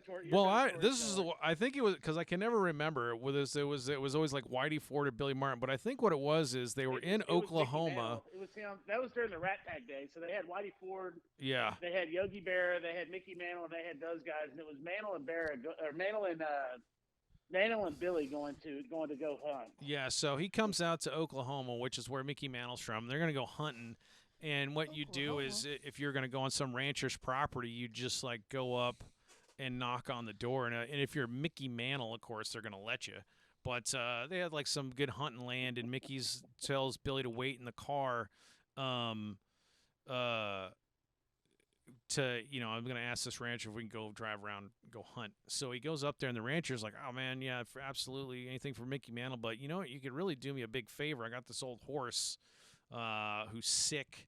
It's not doing well, but I've known that horse my whole life, and I just can't bring myself to put it down. Could you put it down for me, And so Mickey was like, yeah, sure, no problem. But he thought it was an excellent opportunity to prank Billy. So he goes back to the car, and he goes to Billy. He's like, that freaking prick rancher, what a jerk. He told me we can't hunt here, and he doesn't like the Yankees or whatever. He's like, I'm going to shoot his horse. Oh, and so, like, he was playing a trick on Billy's, and Billy's like, oh, well, that son of a gun. So he pulls out his rifle and starts shooting the guy's cows. And he's like, no, I was kidding. Yeah, he said Mantle said he pulls out his gun, shoots the horse dead, and he said before he turns around, Billy's got 3 shots off and I got 3 of his cows. Let's go. Oh, my gosh. So... Yeah. But yeah, that's the kind of hijinks they got into. Oh yeah, Billy Martin. But he was apparently an amazing bowler. Other things he did, I remember he might have been coaching with Kansas City. Had some guy up from AAA, like a middle reliever, just needed him situationally. And he does the meeting on the mound. He's like, this guy right here, huge slump, can't hit a breaking ball. Don't throw him anything but breaking balls. You hear me? Do not throw him anything but curveballs. He can't hit it. So he's watching the at-bat curveball, curveball. Finally gets like the count, foul some stuff off. It's like 2-2, and the guy's like, "Well, we might as well, mix in a fastball to mix it up, And Billy told him like, "This guy crushes fastballs, just curveballs." Throws him a fastball. Guy hits it like 400 feet. Martin's apoplectic, and that pitcher, he goes down in the minors. Like I tried to tell basically you. after that inning, like clear out your locker, you're going back. Yeah. Didn't take much. He also got kicked out of a game in Oakland, and then he went across the street to like the Hilton Hotel or whatever and started like drinking scotch and just calling the dugout phone from the phone on the bar and managed the rest of the game from the bar. That's awesome. Oh, geez. That is awesome. I think that was. I think you ever seen that? You ever seen that video of the A&M? I think it was at Texas A&M where they got the number to the bullpen. So they got the number, and so they're like at home, and they call and they're like, "Get so and so ready." Well, no, we did that at the Oklahoma City Regional. Some of our pitchers found we did that as well. Yeah, they found the phone number to the Oklahoma City bullpen, or somebody did, and they just called down there and they pick it up and they go, "Get him up." Did you guys play in the Oklahoma City Dodgers stadium? Yeah, the old Brickyard. Oh, yeah. That stadium's really cool. I I visited it once when I was up there. It's really cool. That is a nice ballpark. Yeah, we played there every year for our regional, it was our conference tournament. I guess we played there every year, didn't we? That'd be And nice. then I can still remember Hart hitting one off that freaking brick. Man, yeah. Just nearly knocked it down, They, and that was like center field. It was like a 500-foot shot, ridiculous. Yeah, that was a really cool field they got up there. OKC. Yeah. They did steal the Supersonics, but it's still awesome field. Yeah. Now is that technically still? I thought they were going to give the Supersonics back. Well, did that deal fall through? No. What they did is they realized how painful it was, so they said, "We won't take." That's why how like when like the Kansas City A's moved to Oakland and they're still the A's. Yeah. And the Dodgers moved from Brooklyn to LA and they're still the Dodgers. That's why they'll always be the Brooklyn why is the Utah Dodgers. Jazz the Jazz? They have nothing to do with Jazz in Utah, but that's like instead of being the Oklahoma City Supersonics, they said we will leave you that just in case the NBA expands and you can get a team back, you can be the Sonics again, but the Thunder is really the Sonics and you organization. Do have Kevin Durant too. Yeah. So that's so painful. It's kind of like the Tennessee Oilers. They should bring the Oilers back. The Oilers. I never knew why they didn't do. I know everybody wants to save the planet and go green, but it was such a cool name, and it's associated with dudes like Bum Phillips and Earl Campbell. I love Bum Phillips. Oil rig. I love Bum Phillips. His son Wade Phillips is kind of funny too. Yeah. But, I agree. I remember a kid when the Oilers moved. Yeah. They were the first year they were the Tennessee Oilers. Yeah. The first year. Were they? Tennessee Oilers? Okay. Because that was before they had like an official name. Now they're the Titans. Go Titans. Oilers were such a cool. You had a little oil rig on your helmet. That was awesome. Like the color, that powder blue with the red. Yeah, I mean they kept the colors. They had some players. They had Warren Moon, Earl Campbell. They had some studs. And the Houston Texans, I don't like that name. That's my team though. That's my NFL team. I don't Texans. like that. I mean, I know I like it. Texans are Texans, but that's a little bit. I don't know. It just seems a little. It seems a little generic. A little bit markety. Yeah, I see what you're saying. Little marketty. Like we want to sell stuff to Texans instead of coming up with something cool. Like the Amarillo Dillas instead of the sod poodles would be better. The Dillas. That just sounds awesome. Houston Oilers. That's so great. I like we could do the Houston Lobos. Ooh, the Wolves, huh? Something. Something in there. But anyway, I'm not a fan of the Texans. I mean, I like the Texans name. I thought that was bad marketing. I like it. I don't have a problem with the it. Texas Rangers. Awesome. No doubt. That's awesome. You could do like perfectly. The Houston, like, I don't know what. San Antonio Lawmen Missions. or something? Perfect. Yeah. The Llamas aren't bad. The lawmen, not llamas. The llamas. Houston llamas? Yeah, no, lawmen, like a lawman. Wait, where do you got the lawmen? Lawmen. I think it's the llamas. I was like, I think I like llamas better than I do. Can you imagine a professional football team, the Houston Llamas? Hell yeah. The Oakland Athletics I like because that's a really old name. Yeah. It goes way back to the Philadelphia Athletics. It's traveled all through that. They got that crazy elephant and all that stuff to do with it. I like the Devil Rays before they changed them to just Rays. Los Angeles Angels makes sense, right? City of Angels. I still probably think my number one like, and this may sound weird to you guys, but I'm a huge fan of the Washington football team. Oh, okay. Yeah. What are they now? The They're Commanders? from Washington. They're a football and they're a team. Well, they Yeah. changed their name to Commanders Because you have the this year. Senators. Like, you know what? Houston would make sense if you were like the Ranchers or, I don't know, something, you know? I've always wanted to call them the Houston Metropolitans. Houston. Just like the Mets. I think it has a cool ring to it to say Metropolitans instead of just Mets, right? Well, from a baseball perspective, the Senators do have a good ring. Right? Yeah. The Senators. The National Senators sounds have a dumb great because I ring. don't know what that is. What's a national? A clue. nationalistic person? They should have been the Senators. Because the Senators became the Rangers. Yep. So it's not like you didn't have use of the name the Senators. I know we all hate politicians, but that's just marketing. Well, that's just like with you Brooklyn. just hate them more. That's like with Buy their stuff. Brooklyn, the Dodgers or Trolley Dodgers. Yeah. When they moved to LA, they should have changed their name because there's really no trolleys, I don't think, in LA.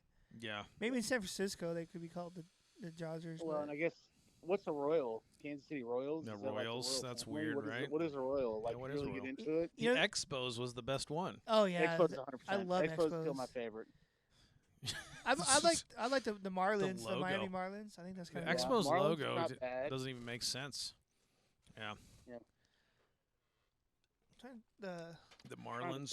The Marlins Devil makes Rays was sense. the one. As I a loved it, Tampa yeah. Bay That was fan, I cool. love that because they should have Why'd they always been the get rid of Devil.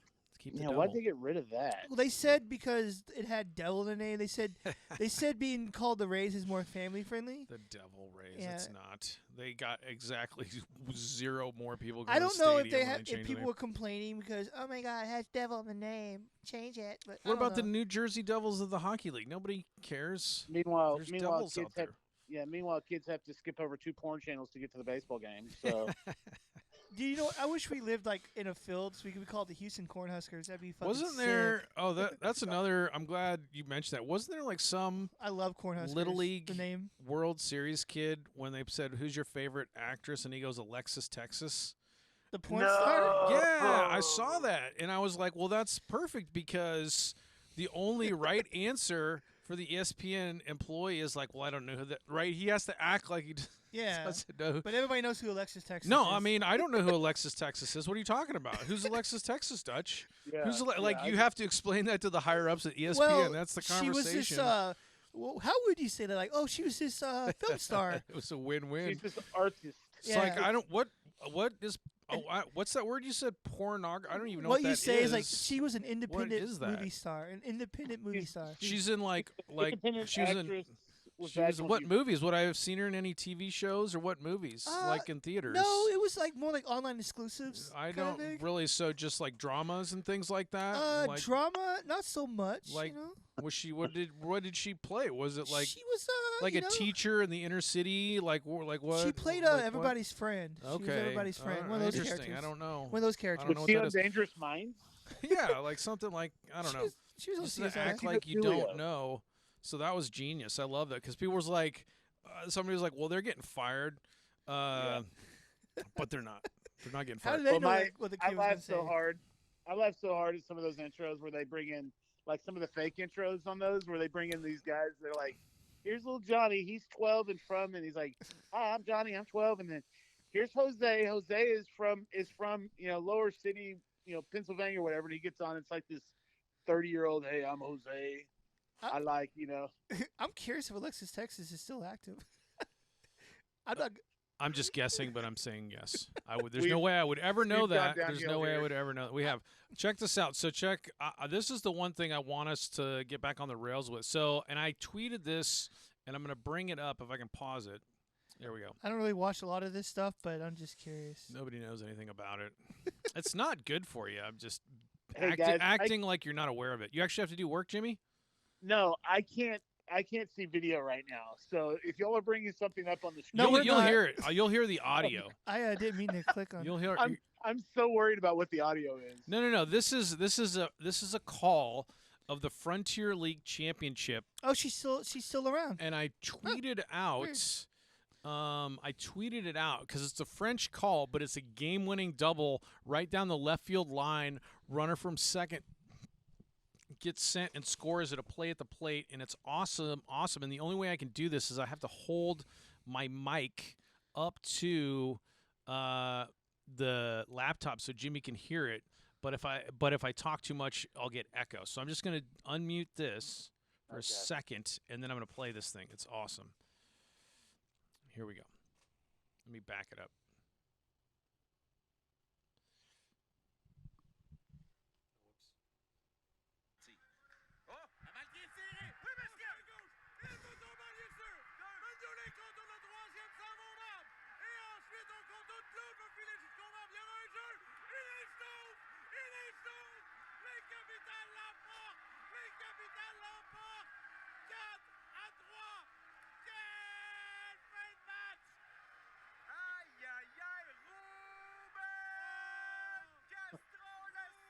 Yeah, yeah, yeah. Enfin, il y a 4500 personnes debout sur leur siège ici et qui célèbrent la victoire des Capitales!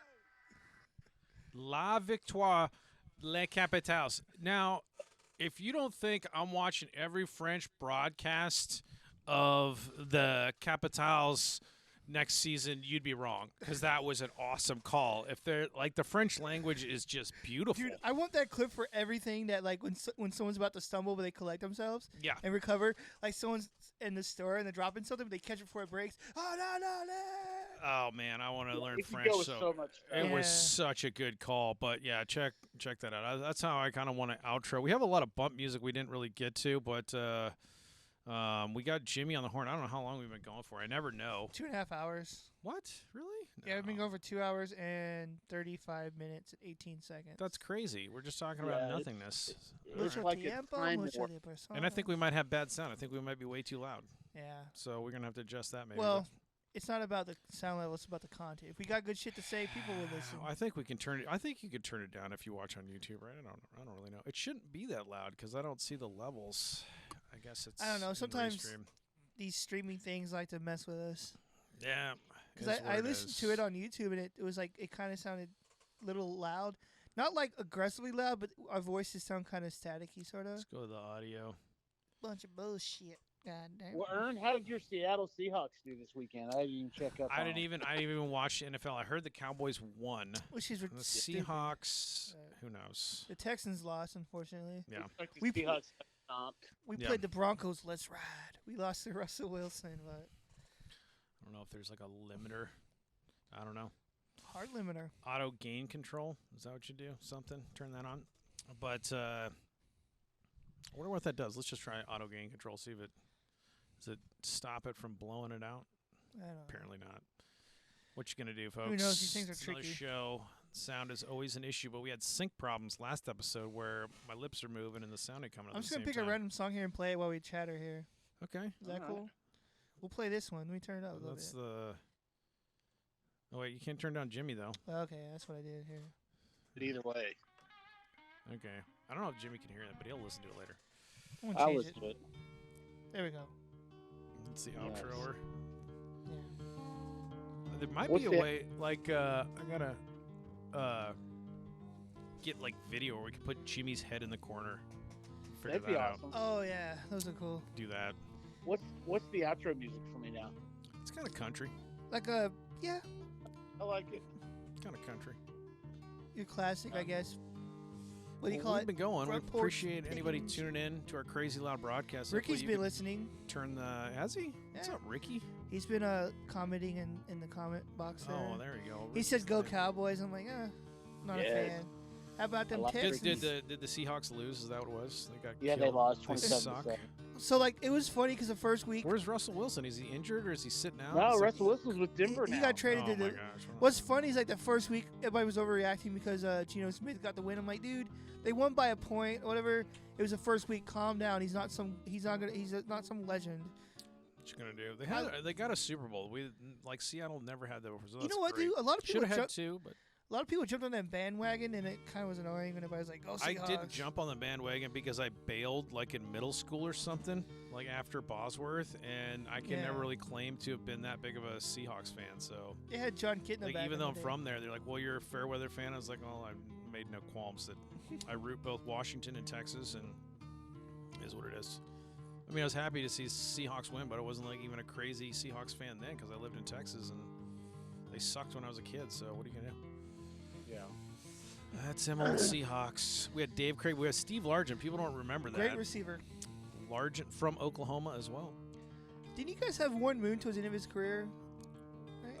Did we have Warren Moon at the end of his career? I know he went to University of Washington. I thought Warren Moon played for the Seahawks for like a little while. Speaking of Washington, they had a big upset. I don't know who they beat. They beat like Michigan State or something at home. UW. UW won a flipping national championship when I was in high school. Damn. Who Yeah. did? Yeah. Oh, you know what? That was the year they handed out two. They were like tied with Georgia Tech. They were both they were both I remember undefeated. that. They had Mark Brunell. Yeah, that What? Brunel. They've put out a lot of quarterbacks up there. They also Well, had Brunel helped me win a fantasy football championship for 2 Yep. years. that was Brunel, years yeah, ago the when he was good. Huh? Heward Years ago, brothers, man. You had Warren Moon. I remember They've with the had some Jaguars. dudes. Yeah. They also had that one quarterback, Isaiah Sandback. Yeah. And Napoleon Kaufman. You had The guy from Tennessee. They went to Lawyer Malloy. Tennessee. What was his name? Isaiah Stanback. I forgot about him. I can't remember. He went to Tennessee. He was a Washington quarterback. Lockett, or what was his name? Oh, Locker, yeah. Yeah, Locker, Jake Locker. Yeah, there we go. I was like, I knew his name something. I figured it Yeah, out. yeah. Jake Locker was an amazing athlete.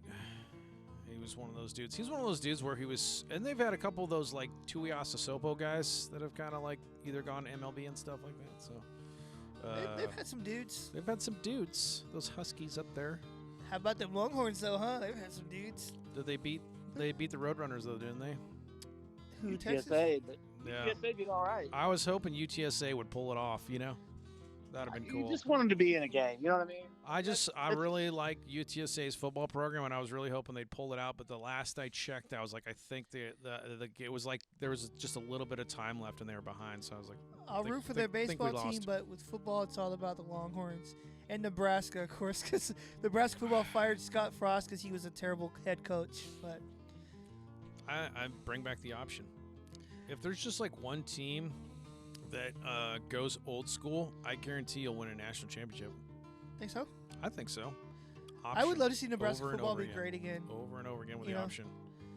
Yeah, You're I not, think Nebraska football has to go back though to the old days where they Yeah.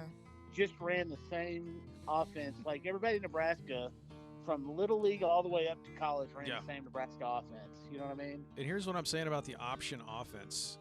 Like if you can recruit good enough, you have the linemen, and you just have enough dudes in the wishbone. It comes down to like everybody's blocked. It's a man-on-man game. That linebacker has to make the tackle. He has to, or it's going for 80 yards. Like they're gonna take it to the house. So it's like you're overthinking football, and like I know there's like all these cool offenses you can put in. If you get that Ricky Williams or that Earl Campbell guy, don't overthink it, dude. Just run the bone. What was that? Run the that bone. quarterback from Nebraska. He was So really good. You got 4 downs to get 10 yards. You can't tell me you can't do with a wishbone offense at the college level if you recruited right. What's his name? Tommy Frazier? Or, Tommy Frazier, man, awesome dudes. But there was that one quarterback that was really good at running. He got drafted, but they wanted him to play corner for the Packers, and he said Like, no. I can't remember his name. Perfect example of it. Of course, they run like whatever the triple option. Perfect example is like how Navy was going like 10-2 running the option. It's like they can't recruit. They can't recruit, and they're beating like Florida's and flipping Wake Forest. Like they're beating everybody with no blue chip recruits because they run the option. I was like, do that at a huge D1 Pac-12 school, and just like say we're not recruiting QBs. We're all we do is recruit running backs. You can all get drafted to the NFL being a running back, and we're just going to run it all over you. And it's like time of possession too, and you're just going to score every time. That's my theory. And I'm being exactly what I hate. I know nothing about football, so I digress. I digress. I'm an expert. Right now, in there's nothing. somebody yelling, They're like, you know yelling nothing. at the podcast saying you suck. But here's the thing. I think we all kind of agree somehow deep down in the core they know I'm right. About, oh, maybe. Yeah, like it's just a UCLA, get some just awesome running backs, and you just commit to running like the pitch Maurice option or Jones-Drew. fullback give every flipping down. I guarantee you beat people like I'm not a 60 to 15. I'm not a fan of the option. Well, I know it's not sexy, but it's hilarious when you know what's coming and you can't stop You know what it. I That's love? exactly what Nebraska was. I love the spread, man. Just get that guy back in shotgun, line up 5-6 receivers, and just sling it. Yeah. Yeah, I don't see how we can't mix both. Like, why can't you do both? Because just a team that runs the option to a perfection is art. I mean, it's art to watch the option When Tom run. Osborne was coaching Nebraska, because it wasn't like there weren't cool offenses back then, and they're like, well, everything's spread. This guy's outdated. I was like, dude, I guarantee if that dude could recruit, because like people didn't want to go to Nebraska, Tom Osborne would have still been winning national championships. And it was fun to watch because I thought it was so hilarious that you had the entire week to game plan for it. You knew exactly what was coming, and they still rushed for 300 yards and put up 55. It was awesome. It was so awesome. I loved it. But that's because my high school ran their wishbone, and we did the exact same thing and won the state championship. So, Well, that's awesome. Well, Yeah. Were you on that team that won the state championship? no, I didn't even play football, but all my buddies were, and we played Heward. We played like Brock Heward or Damon. I think it was Brock Heward. We played one of the Heward brothers who went to Puyallup, who had the pro-style offense, and Newport was always supposed to get knocked out of the playoffs. Every week, the newspaper says Newport was going to lose. They run this stupid wishbone offense. They're going to lose, and we just like kept going through the playoffs, and then we finally got to the quote-unquote King Bowl in the Kingdome, and it was this Newport's, and at that time, as high as you went in high school in Washington was AAA. That was it. You were a AAA school. This was the biggest state championship football Washington State can have. I was a junior. All my buddies are on the team, and Puyallup pro style, in motion. Oh, snap, You got these NFL quarterback, blue chip recruits going to UW or whatever. Like they're just supposed to kill us. We annihilated them running the option. It's like the same play over and over again. Chris Dixon rushed for like 200 plus yards, scored like 5 touchdowns. Like if you don't have the linebackers, there's no answer for that offense if you have athletic running backs. You know, one of my favorite quarterbacks would have been a beast if they would have ran an option in the pros was Michael Vick. If they would have ran that in the pros, Yeah. woo. It was because it was true. Everybody gets blocked up, and it's going to come down to a linebacker. Yeah. That's it. You think you're in like your safety and your linebacker, like you have almost zero margin for error if you get isolated and it's like he's going to pitch it and there's like one guy out there. Like he's either going to fake the pitch and go, or he's going to pitch it and now that guy's got it and you better make that tackle. It was awesome. I think there's something like in the NFL, like they're too fast, right? I mean, The makeup speed and the ability to get off the blocks. So like if you're doing like a pitch option in like high school or college, there's that. But now you have like linemen that can get sideline to sideline. So they're pretty much like you think you're going to pitch it like there's going to be 5 guys over there. So I don't know. I'm saying if you could get that, mix that in with the shotgun, though. You know what I mean? Yeah. If you mix that in, That'd be wild. Yeah. that's pretty nasty. It's that Bear Bryant used to have that. You know, he used to be the lead fullback and all that. And I forget what Texas school. It was like Tech or somebody. I can't remember who said the story, but Probably was Texas Tech. Yeah. You could. yeah, they were asking Bear Bryant. They're like, they had him in, or they went in to go watch his practices, and they're like, man, we want to run your same offense, and yada yada. And Bear Bryant says, man, he says your problem's not your offense. Your problem's you don't have my fullback. Yeah. You're not get my fullback. Dude, Texas Tech's offense used to be badass. Dude. Yeah. They line up in shotgun and just sling it everywhere. That was the old air raid. Yeah. Mike Leach. Air raid was cool. Yeah. That's what they had to do, right? They couldn't recruit. I mean, Yeah, they had you to had have to- some gimmick. You had to game it. What sucked is all these like quarterbacks looked good, but they were like assistant quarterbacks. When they got to the pros, they couldn't adjust to the pro style offense. Nate, Sonny Cumby. Yeah. Yeah. But it's a good system. Hey. well, that was like I think Hawaii Sonny too. Cumby- I need to look him up because I think Sonny's down at Louisiana Tech right now. Coaching or something? That was like Hawaii too. They ran that Yeah. air raid so. offense. Yeah, it proliferated once you had like the coaching tree. You look at these coaches who played with each other and stole Yeah. ideas. It's kind of cool. The one thing I'd say about the wishbone, though, you could not have – I mean, I guess you could have small, speedy guys, but it really helped if you had basically linebackers being running backs, just really fast, 220-pound plus dudes. That's why I would have loved to send Marshawn Lynch Oh my in god. the wishbone because you had the speed, but when it came down to mano-a-mano, it was just a matter of you had to tackle. You know who was great? Who would have been great at that? Ron Dane. You remember Ron Dane? Yeah, Ron Dane. Oh, Yeah, he was a bruiser, man. Guys, get those bruisers, man, on the wishbone. Man, it's over. But they used to say that about the Tech coach, Texas Tech coaches. Anytime he got a good defensive guy in, he'd move him to offense. Yeah. So that's why their defense sucks so bad. It's like, That's they would big. get That's Big 12 football, though. Yeah. yeah, they'd get this huge athlete in, and he'd go, "Oh, you're gonna make a good tight end. Oh, you're gonna make a good fullback. Oh, you're gonna make a good, Man. you know." I plays nose tackle. What do you mean you're playing me at fullback? Chris Dixon. That's my buddy Chris. Man, oh man, legend. Guy was unstoppable. All the legends. The high school legends, not to be overshadowed. That means something. I love high school legend stories. I don't think my high school had any legends. Yeah, I don't know. There was one. I I didn't play on the football team, so that's probably why I didn't know. But Yeah. Yeah. There was one high school legend. well, there coming was out a of your guy. His name was Justin Poole, I think. He was the star of the team, Yeah. so he might have been the legend on the team. Like, do you Earl, remember? if you look around and you don't see a legend at your high school, it's you. You were the legend. This little punk kid, I was the legend. Do you guys ever read Friday Night Lights? Seen the I show love and the it. movie. Oh, I've seen the love movie, but never Well, read the the book. like I think it was like the Odessa Permian, yeah. Permian had the running back Booby Miles, Yeah. which is a really cool name. What up, booby? But I think he was recruited by everybody. He was, going to go to Miami or something, but then he blew out his ACL. And if you could have a time machine, he could live now where you could repair that. I think he was going to be one of those guys who was just like NFL, Like, Yeah. it's crazy. Yeah. High He would have school definitely legends. worked in the pros. Well, those guys always say that you wouldn't play at Odessa. You did all that, and you go from there to college where you're playing in front of 10, 15,000 people, and they're like, "Yeah, this is cute." I remember Yeah, my you high play- school. They clearly didn't realize that Permian wasn't good anymore. Like, hey coach, can we play in Permian? I'm like, dudes, they're not even that great anymore. Like, calm down. Yeah. They were It's stuck on the still a legend. rivalry, though. Oh, I mean, yeah. it's still- Yeah. Good old fashioned Princeton High School. Mhm. Well, man, we've been going for almost 3 hours. I didn't realize. I have so much fun talking about whatever, and so much to talk about with baseball. Well, that's like with me and punk music. You get me going on punk music, and you're not gonna shut me up. Yep. Get going on that. I I've tell kept you I've what. kept my cussing to a minimum. I bet I'm under like 5 or 10. I've I bet said I'm way under more 10. than you for sure. Have you?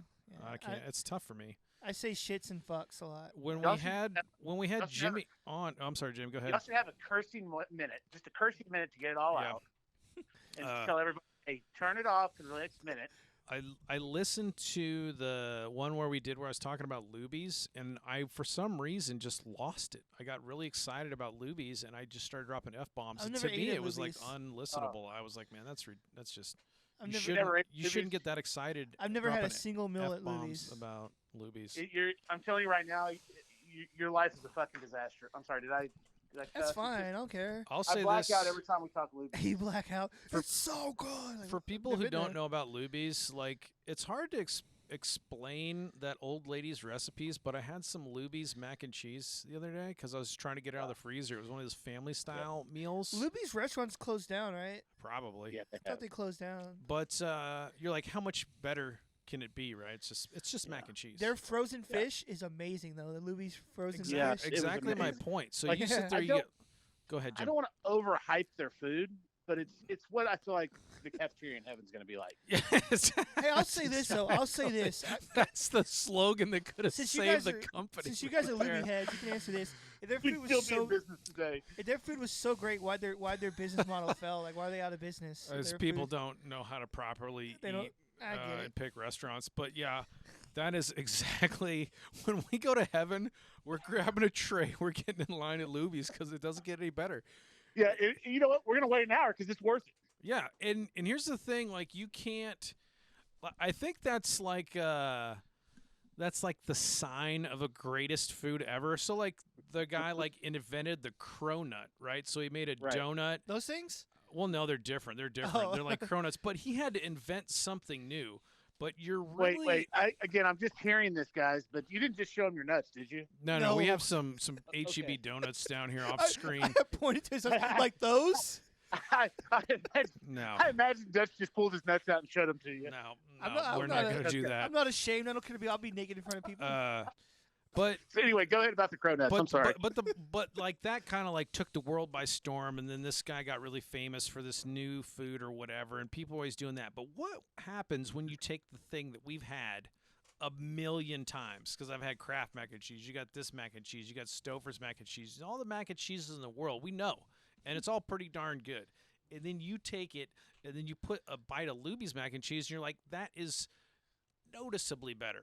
Significantly, I don't know if you're putting more cream in there or you're like melting more butter in there or why it's so effing good, but you would never eat that and go, that's like the best mac and cheese ever. No, So I've used this term twice in my adulthood. That is orgasmic. Yeah.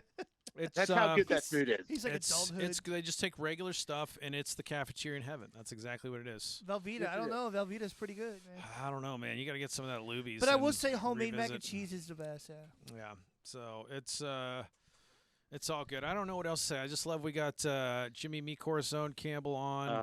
And I was going to say you're Jimmy a the Dutch- big dog. Jimmy, every time we get you on the horn, it's so much fun. We got to set up a studio up there so you can do the Jimmy Campbell show, which will that'd be so immediately awesome. eclipse our numbers within His sons 1 would be week. so proud of their father. We do. I We have get like my mom, 3 I get my listeners, sister, I and get all then. them to listen to me. But mainly, I just want to focus on the film career with Dutch. That's what I tell myself when our numbers plummet. I know We have Wednesday. other options. I know Wednesday we're looking to shoot something, if not, not shoot it like and put it out, but like, Yeah. do some shots, I guess, or scenes rather. Is tax deadline October 15th for extensions, Jimmy? Yeah, it's October 15th. Okay. But I need that's my immediate heart Yeah. attack. yeah, that's when you wake up and go, oh crap, it's October 14th. and I Yeah. still have So You know what sounds good right now? Some Taco Bell. Taco Bell. so you're gonna set off that rocket ship to Taco Bell? You know what? I went to Dairy Queen up on Perrin Beidel. Okay. So I think it was wasn't last night before last. Elle wanted like some kind of pumpkin pie blizzard, and I was Ugh. like, fast food for me is. I've changed as I've gotten older. That I was like, man, it's so hard. You find these like young people that don't care about my blizzard. You know, they don't care about my soft taco supreme. And I went up there, and there's like 3 cars in line. It's moving pretty good. And I could tell the guy that took my order was a G because he was like calling me bro and stuff like that. He's like, all right, bro, we got you stuff. And like I go up there, and it's like these kind of gangsters all running it. Like he's got like his Mexican mafia tattoos all the way down the arm. Those are like my kind of like the people. cubic zirconia in the ear. Like they got the braids. And there's like 3 of them in there. And like he's like, here's your food, man. Ice cream's coming next. And then he goes, yo, hurry up with that fucking blizzard, G. And I was like, dude, this Dairy Queen is run tight, man. Yeah. It is like these dudes are shouting at each other to make blizzards. I love those. Those are the kind of It was the people right best there. Dairy Queen experience ever. Go to the Perrin Beidel Dairy Queen because those guys are running a tight ship. Know what I'm saying? So, They get you in and out.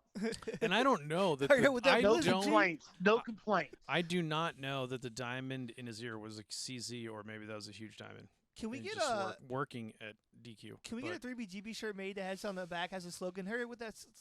Hurry up with that Blizzard G. Yeah. Hurry up with that effing Blizzard G. But it was good experience there. So maybe I'll give Taco Hell a chance again. Well, I will say this. I'm not older. Okay, I'm older. I'm only 36, but like, I feel like now anything I eat just goes right through me. Yeah. Like Taco Bell's just a tough choice in San Antonio generally. Taco Yeah. options. That's what we were saying last time, but I pretty much have to eat Taco Bell on the toilet. I mean, I'm not saying it gets worse, Earl. it's just instant Las Palapas has. I'm good not tacos. saying it gets worse Just as you get older, safety. but yeah. safety on It the does. firing range. You know who's got really good tacos, but yeah, they will go right through me. Is Taco Cabana. Taco Cabana, it's just ripping through you. You know, the Montezuma's revenge is real. Go to Mexico City, eat some street food. It's coming through. You're Probably gonna, 'cause you're it's gonna so be, big. you're gonna be Program. dealing with that for 3 weeks until your Yeah, stomach normalizes. That might not be a bad weight loss program for me. It's delicious. Don't get me wrong, but yeah, I'm losing all this weight, but I'm eating like crazy. yeah, it's good stuff. Just tacos only. Taco October. Talktober. But anyway, all right. Well, I'll let you go, buddy. We took enough of your time. We're just having a blast with it. We got to wrap it up. This truck drivers are gonna love this one because it's 3 hours, 2:58. They're just now pulling into their bay, about Yep. to drop off their trailer. Good stuff.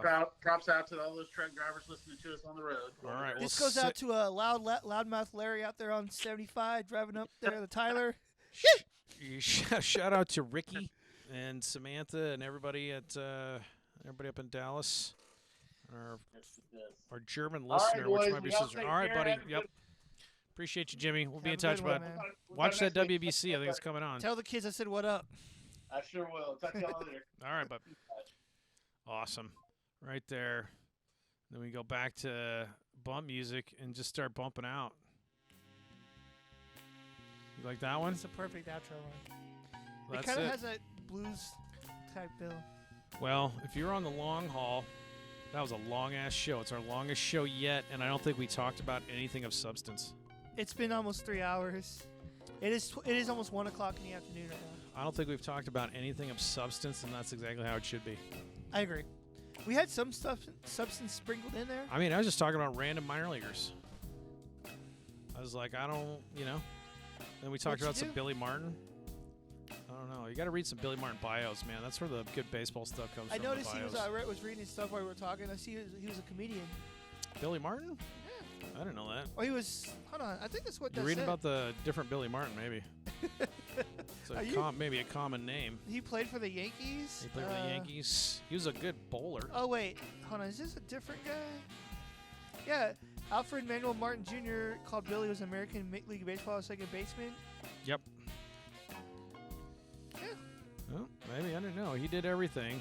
But one of his quotes was, "What I miss when I'm away is the pride in baseball, especially the pride of being on a team that wins." He was about winning. Guy was a winner. So, anyway, shout out to Thomas University on the rebuild. Looks like a good program. Looks like a good college, frankly. So, they got some good social media work down there.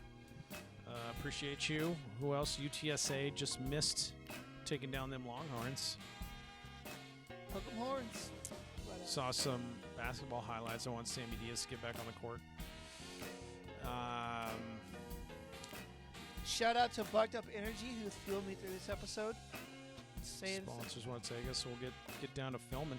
And other than that, thanks for tuning in, folks. Until next time, poop on your head. Have a good one. All right, we out. Oh, I got to end it. It's still rolling. And I'm ending that one. It's over. Go home. The movie's over. I don't know. We have such small levels. You can't go home.